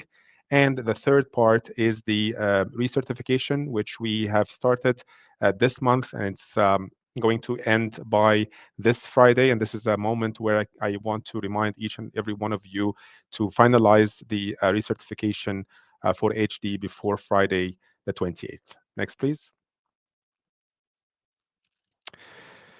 Yep, next. So our learning journey is going to be over 24 months, and it's going to be a hybrid journey, which means that we're going to go into 4 levels. Next, please. The first level will be on the renal basics for beginners. Second one, next, please. Second one would be HD modules 1 and 2, and this is going to be for monitors and dialyzers for intermediate level. Third level would be The HD modules 3 and 4, 3 is for the consumables and 4 is for the water treatment. And this is our advanced level of training. And then on the 4th level will be, next, will be the kidney collaborative specialists. And this is a special program for those who want to focus on HDX. So in the next 4 slides, we'll be having the modules that are going to be conducted during the training. So we can go fast on these slides. So the first slide is basically what we're going to cover in the beginner level from the renal foundations. And for the, next please, and the renal onboarding. Those 2 curricula will be basically on Baxter, and they will be focusing on the therapy foundation for HD or hemodialysis. Next. The second level, the intermediate one, again, we will have more on the module 1, the dialyzers, and module 2 basically will be the monitors. Next year, we will be focusing on Theranova HDX in the dialyzers module, and as well as AK98 for the monitors. Next slide. For the advanced, the HD modules 3 and 4, so as we mentioned, 3 would be more on the acid-base balance, the citrate, and on the HD curriculum module 4, that's going to be the water treatment and our water treatment offerings portfolio. So next year we will be focusing on the citrate and the water offering as well. Next. In terms of the kidney collaborative specialists, we do have this program, and we do already have around probably 10 or 12 HDX specialists in ICEMIA. And this is a program that is specialized to promote and to educate and advocate the HDX therapy in our region. So this is a program that we have also training for in collaboration with Olga and Maria. Next. So what is the training process? Basically, there are 4 steps that you need to do. One is that you go and check the training calendar on the commercial training calendar EMEA site. Second one is going to be that you're going to receive the pre-learning material, and you're going to receive also the calendar for the Zoom meetings. The third one is that there are going to be a fee for the attendance for the distributors for next year. And then the last one would be the final assessment of the training. And you'll see here that there is a governance from the training, from the marketing, from the sales, and from commercial. So training is not only the responsibility of the training department, but you also need the collaboration from the marketing team, the sales team, and the commercial team in each and every step of the process. Next. What would be our core trainings for 2023? We are focusing to have at least in each quarter, we will have at least 1 training. So in Q1, we're focusing, as we mentioned, on the dialyzers, specifically on Theranova and citrate. In Q2, there will be the AK98 hands-on, so that's focusing on the monitors, and then this will be repeated in Q3 and Q4. There's a question here that what about the consumables? What about the water treatment? So water treatment, we will have 1 by Q4 2023, but definitely if there is a need for J expansion or product launch in any country for any product, all right, we will be having special trainings for this team depending on the demand on this training. So I'm open to have special trainings for specific teams or countries where they're having product launches according to the G expansion plan. Next, please.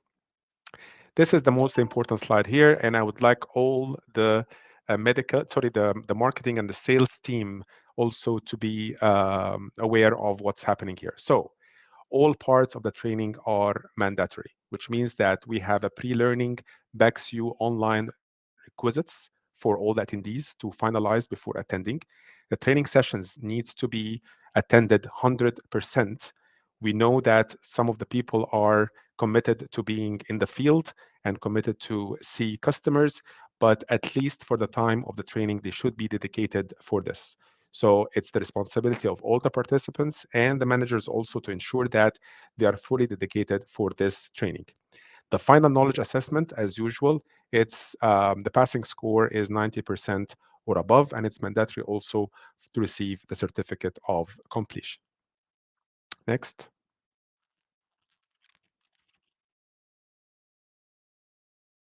So again, by mid-December, the training calendar for 2023 will be available on the SMEA training calendar. And for you that would like to have an extra commercial trainings on selling skills, negotiation skills, objection handling, or challenger trainings, in the next slide, you will see the commercial training calendar that is run by my colleague, John Allen, in EMEA. Next. So this is the EMEA commercial curriculum link, and you can just go to the commercial team intranet, and you will see the link to this one. So finally, I would like to leave you with my contacts. So if you have any requests or any or require any information on the training for HD, next please contact me or just drop me a Teams call or anything if you'd like to have more information about the HD training. Just I would leave you with the next slide, a couple of thoughts that I wanted to share with you. One is that our journey is not about the destination. It's about what you learn during this journey. So think about the journey and think about the things that you would get from the HD journey that we will have together in 2023. And success all depends upon the second letter, which is you. Thank you so much. Maria, back to you.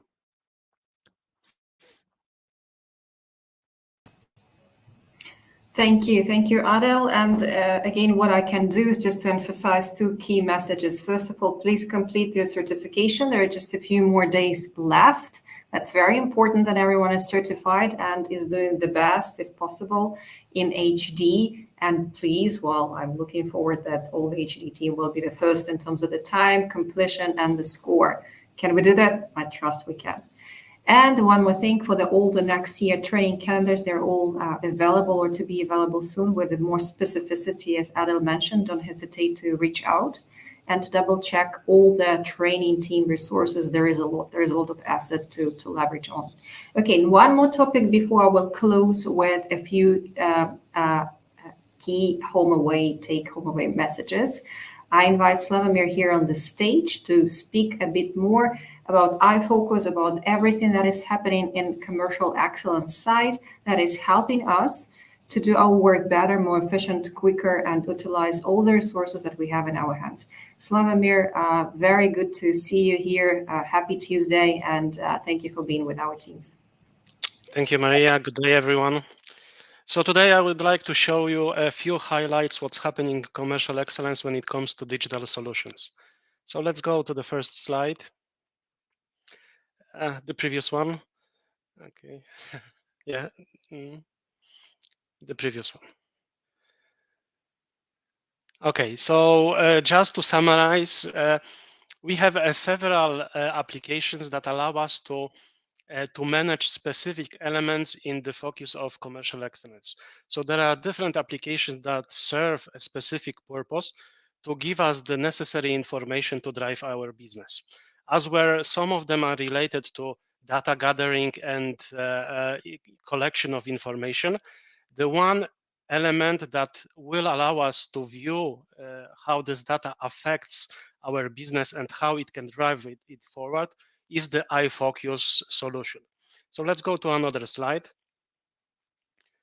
iFocus is a solution that has been available for some time in the previous version, but now we want to make sure that this solution will be used as to the full potential. When it comes to iFocus, this is a visualization tool that would allow us to capture the most necessary information for the business and to see what are the connections between our actions and how they affect execution elements. For now, we have a few KPIs that have been already agreed on in different business units. For renal teams, there are solutions available that show not only the financial data, but also elements showing the lead metrics like boost activities, campaigns management. And in this case, for HD, we are also planning to include the information on installed base of the devices. So iFocus will actually be the place where you go to when you want to see how your business is doing, what are the metrics that drive this business, and how the execution is showing across different geographies, across different products, and so on. This solution will be growing as we start using this. So for now, we have some solutions. Carla Kiki is the leader of this project, and we will have a follow-up sessions on the use of the iFocus. And definitely, we want to drive and develop this solution to be the source of truth and the one source of information across ECMEA when it comes to execution and driving the business forward. To have a proper information within the dashboards, we need to have information in our source system. So we have to include the information in the source systems to be available to generate meaningful dashboards. Let's go to another slide. And one of the key systems that is available across ECMEA is Boost. So Boost is it's a combination of different elements that are joined into one system. If you can see, Boost is tailored to be used by different teams. So we have sales leaders, sales reps, medical teams, and of course, marketeers have a specific purpose and specific solutions available within Boost to drive the business forward. This solution is scalable. So as we go along and the adoption of the system is growing, the solutions will be increased, and we will have the full overview of the interactions with our clients. Can we go to another slide? All of you have seen this page. So this page was part of the marketing training available on the Baxter, and this shows you how Boost fulfills the needs of a specific customer journey elements. So I would not focus here too much on the specific customer journey, but Boost functionalities that enable us to increase the efficiency in each of those elements are already in 95% already available in ECMEA region. So we have profiling, we have segmentation, we have events and congresses and campaigns, which we can already have available in our system. We have lead metrics that we can generate and we can use to see what is the messaging, what is the information that is shared within our clients.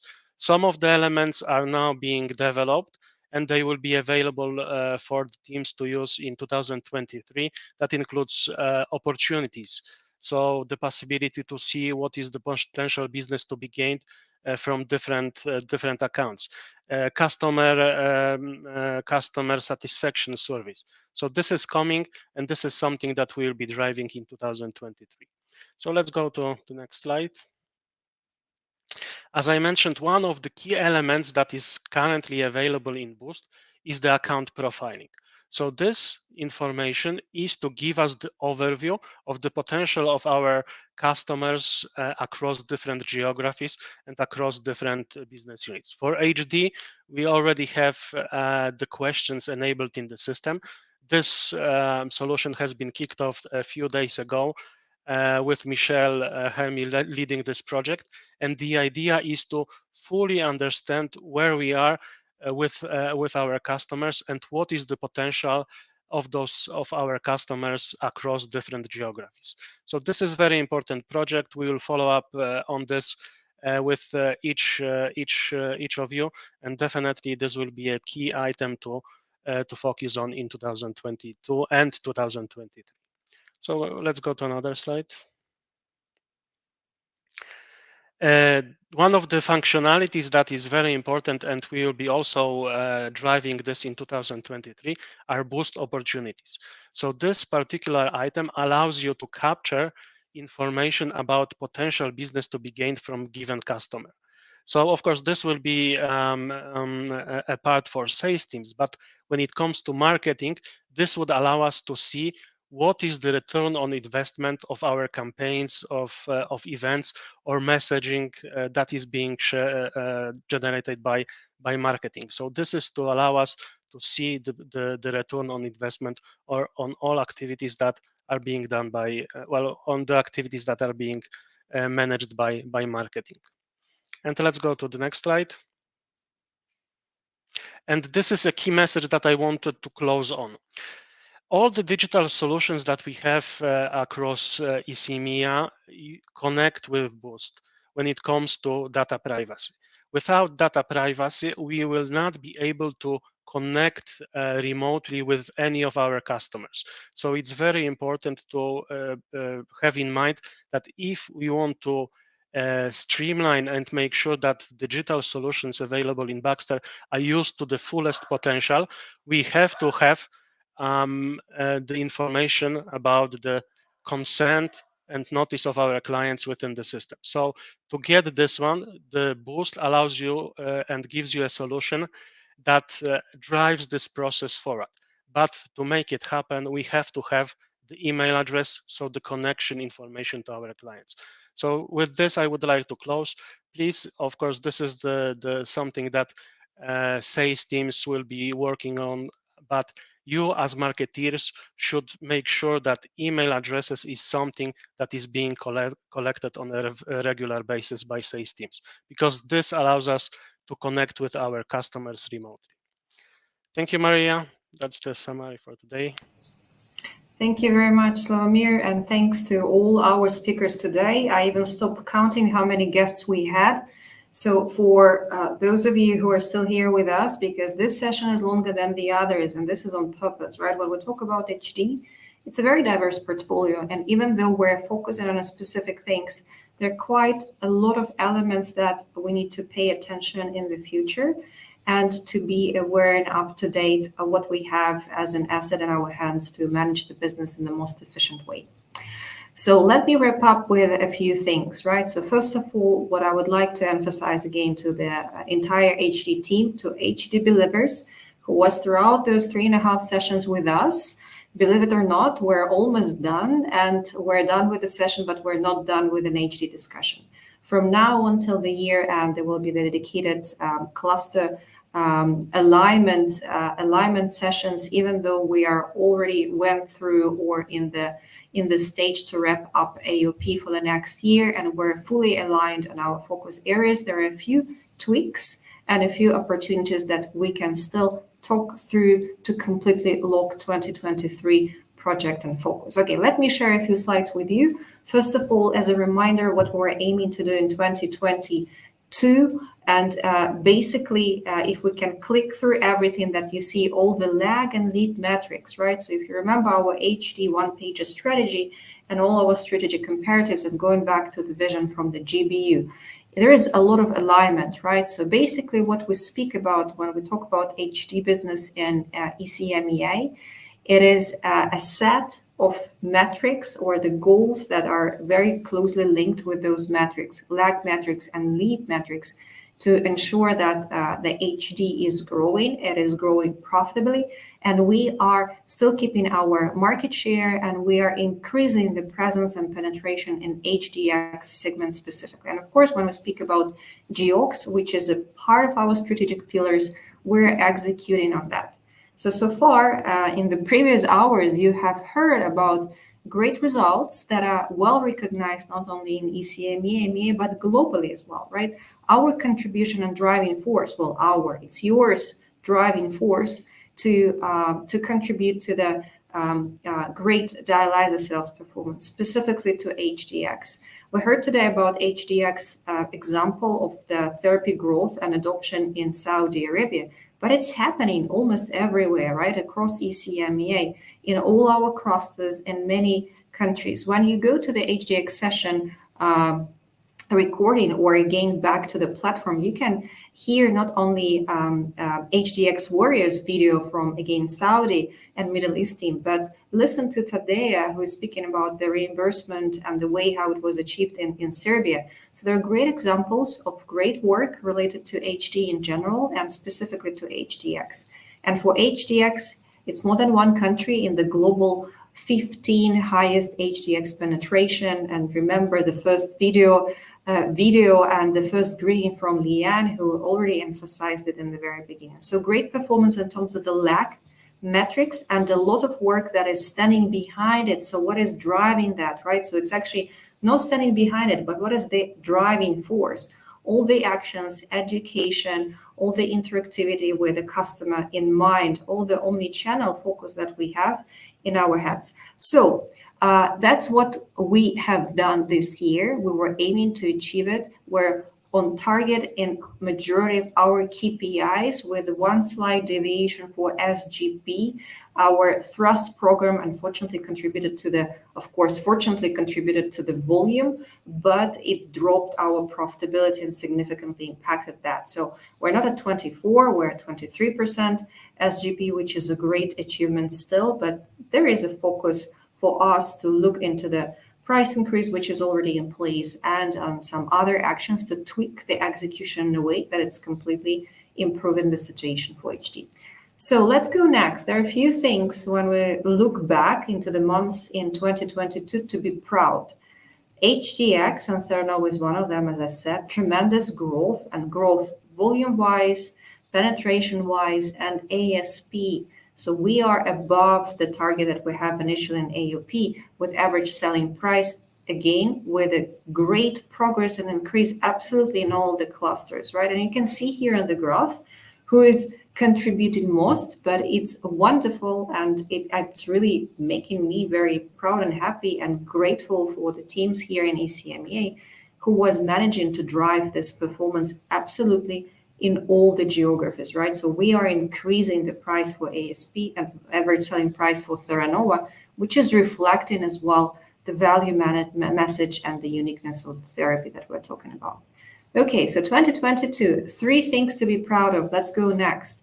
A few points of that is directly linked to Theranova. So if we go to the next view, you will see those 3 pillars, again, to be very happy and proud of as the result of 2022. 2022 is not over yet, but this is already clear, right? HDX penetration, ASP, as I said before, and overall continuous growth of HD in spite of some effect of the geopolitical and other situations in our very diverse and sometimes complex region.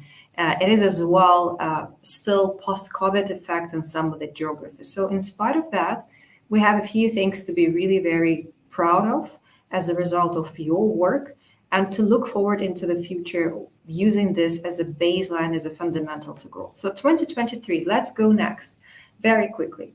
2023, what we can look into. I mean, obviously there is a view of the global strategy if we go next, right? And Tony was presenting that already. There is no deviation when we speak about the bigger categories. Are we focusing on HDX? Yes, absolutely yes. Are we focused on retaining HD patients? Of course, we want to keep our patients, want to keep our leadership in top 3 providers of HD therapy, and ECME as well remain those top 3. And of course, improve profitability. For those of you, and I hope that everyone who is here in the session was in our plenary session, few of our leaders were talking about profitability and price increase effort that is happening in Baxter, in ECMEA, across all BUs, and of course, HD is included. So great effort, great focus, and the results that we see already. So let's move next. If you recall my view when we're talking about what we can expect in 2023, it is a certain alignment to our a more close alignment and connection to the company growth pillars. If you can recall them, that's exactly the view that all of you can see and witness in the Baxter offices all across ECMEA. When you come to the office, there is obviously the poster where the with the growth pillars and with our fundamentals of success, right? Christiana was mentioning that yesterday. And basically across all our BUs and HD, we're linking our strategy and visualization of the focus areas to this view as well. So basically, in the nutshell, what I can say that the focus is absolutely to explore connectivity further when we talk about HD. It is more established and present in some of the geographies than the other, but is it the opportunity to grow? Absolutely, yes. Core therapies, we would like to keep and maintain our leadership position. Absolutely. What is important here that we want to keep it and maintain with increasing profitability. And when we speak about GeoX, there's a very clear target what we want to achieve, and want to achieve it again going through the profitable growth. What does it mean operationally? That we need to commit and to execute our commitment on the price increase, only entering the profitable deals and managing our portfolio in a way that we're focusing more on those products that are creating more value, right? That can be a door opener like HDX, that are creating extra effort and extra impact and differentiation versus the competitive portfolio. So continue with the conversion to citrate portfolio, for example, with Theranova growth, with very closely monitoring all our deals, placement versus sales for our equipment, for our monitors, and obviously thrust. When we talk about thrust, it is a controlled thrust, right? So we're not going into very low profitable deals. If you recall in Philip's slides in the very beginning of the session, the lower threshold for thrust has increased. So it's starting from $4.5 per dialyzer. And as always, all those deals need to be very closely monitored, checked, and reviewed with me, please, as usual, as in 2022 and before. All your ideas and initiatives that to be aligned with the regional marketing and with GBU and with our leadership in ECMEA, price, volume-wise. And there are a few things that we are checking as well to validate that there is no jeopardize for the core business in HD. Let's go next. Another view that will be quite familiar for you from now on, right? So we speak about key focus areas when we would like to grow our HD product portfolio category. And as well, they are three buckets, if you will, right? So there are a few things that we need to manage differently. I would not call it exit, but manage differently within HD portfolio. This is absolutely the approach to the low pricing. There's no low pricing anymore, no low entry, low price deals anymore, right? So the profitability analysis that we did earlier this year and resulted in a number of actions, price-wise, efficiency-wise, should stay, right? It's the baseline of our business. Maintain and optimize. We're talking here, of course, of maintaining our focus on our portfolio, but optimize an approach to thrust. Again, we need to review all those options, right? We need to review very closely volume and profitability. Again, all the ideas, all the submissions within the AUP is a part of the AUP review. Anything on top is an opportunity. Let's speak through that. Do not hesitate, as always, to reach out to me to review those ideas together. And of course, invest and expand. It's all about Theranova. We have instruments, we have resources in our hands to drive this therapy and focus even more. And I believe in a few weeks, right, we'll be in a position to talk and to go through a few more elements in regards to HD development, like HDX and Theranova, a bit more discussions, of course, on monitors and what we can choose as a very solid focus area for the next year and years.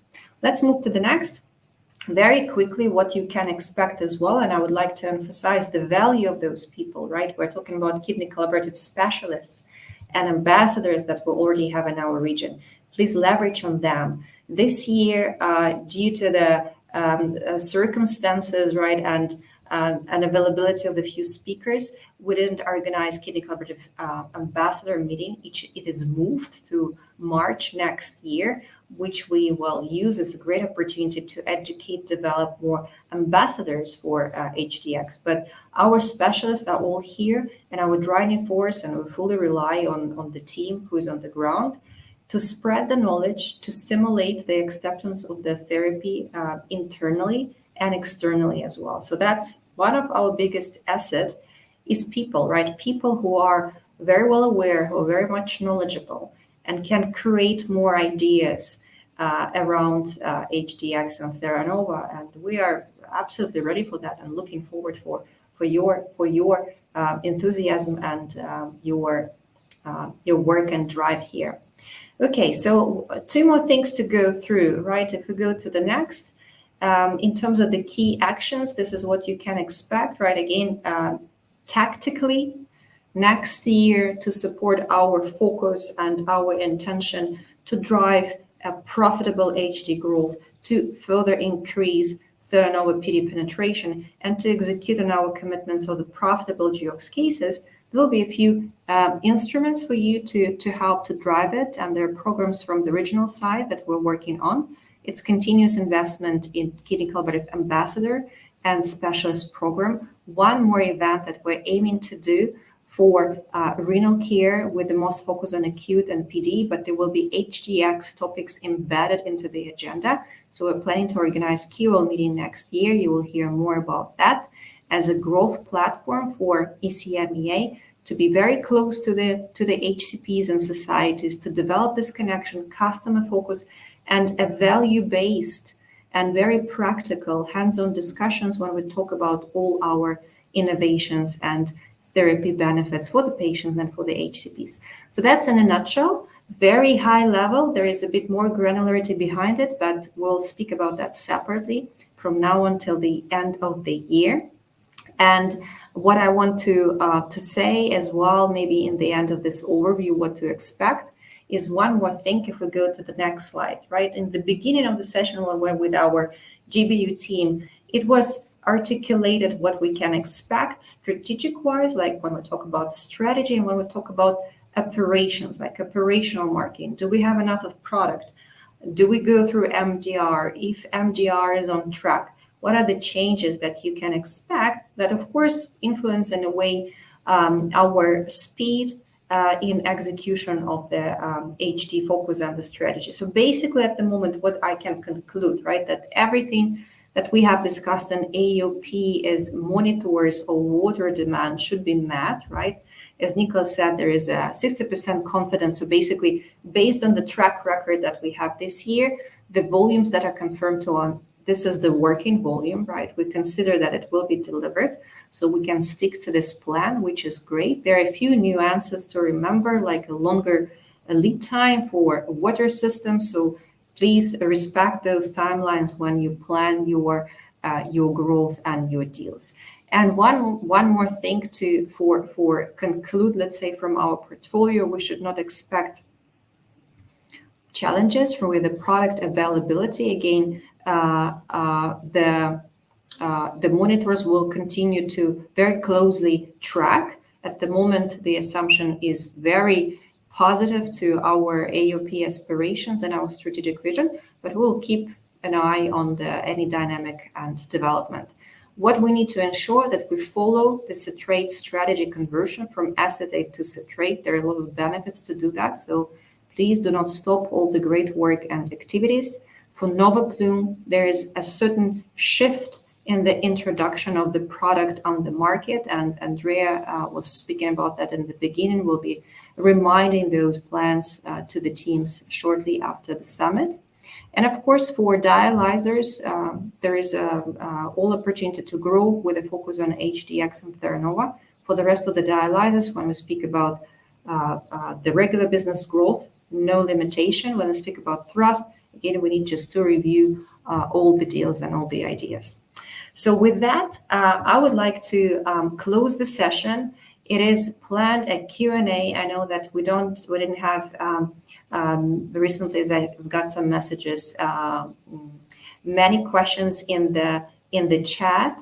What I would like teams to ask is obviously when we get connection as a follow-up to the summit with every cluster separately, to bring up those discussion points. We're talking about the strategy, the vision for the future. Next year, operational aspects will cover them all to make sure that there is no open questions and it's all addressed in the best possible way to move ahead with a fully aligned approach for HD growth. Thank you very much for being with us for those 4 hours for HD. Again, HD, big business, one of our biggest contributors to the ECMEA performance. When we talk about top line performance, that's an important discussion, many questions. I hope that many of them were addressed. Again, we're happy to follow up afterwards. And the agenda was built basically to cover the majority of the recently and frequently asked questions, to clarify and to be very clear of how we can grow and through what we can grow HD business in the future and where to focus on. So before you drop, please reply to the survey. There is a quick survey to fill in. Appreciate your feedback, appreciate your time. The recording will be available for you and your teams to share further, so you can slice and dice it depending on the information that you would like to go through. And of course, as always, very open afterwards through our planned connections to go in more details for a specific topic. If you have this interest, please raise it up, bring it up to me, and we'll go through that very, very shortly in the upcoming couple of weeks to address everything that was not discussed here right now. Again, thank you, team. Thank you very much for all our guests joining from different geographies, different time zones.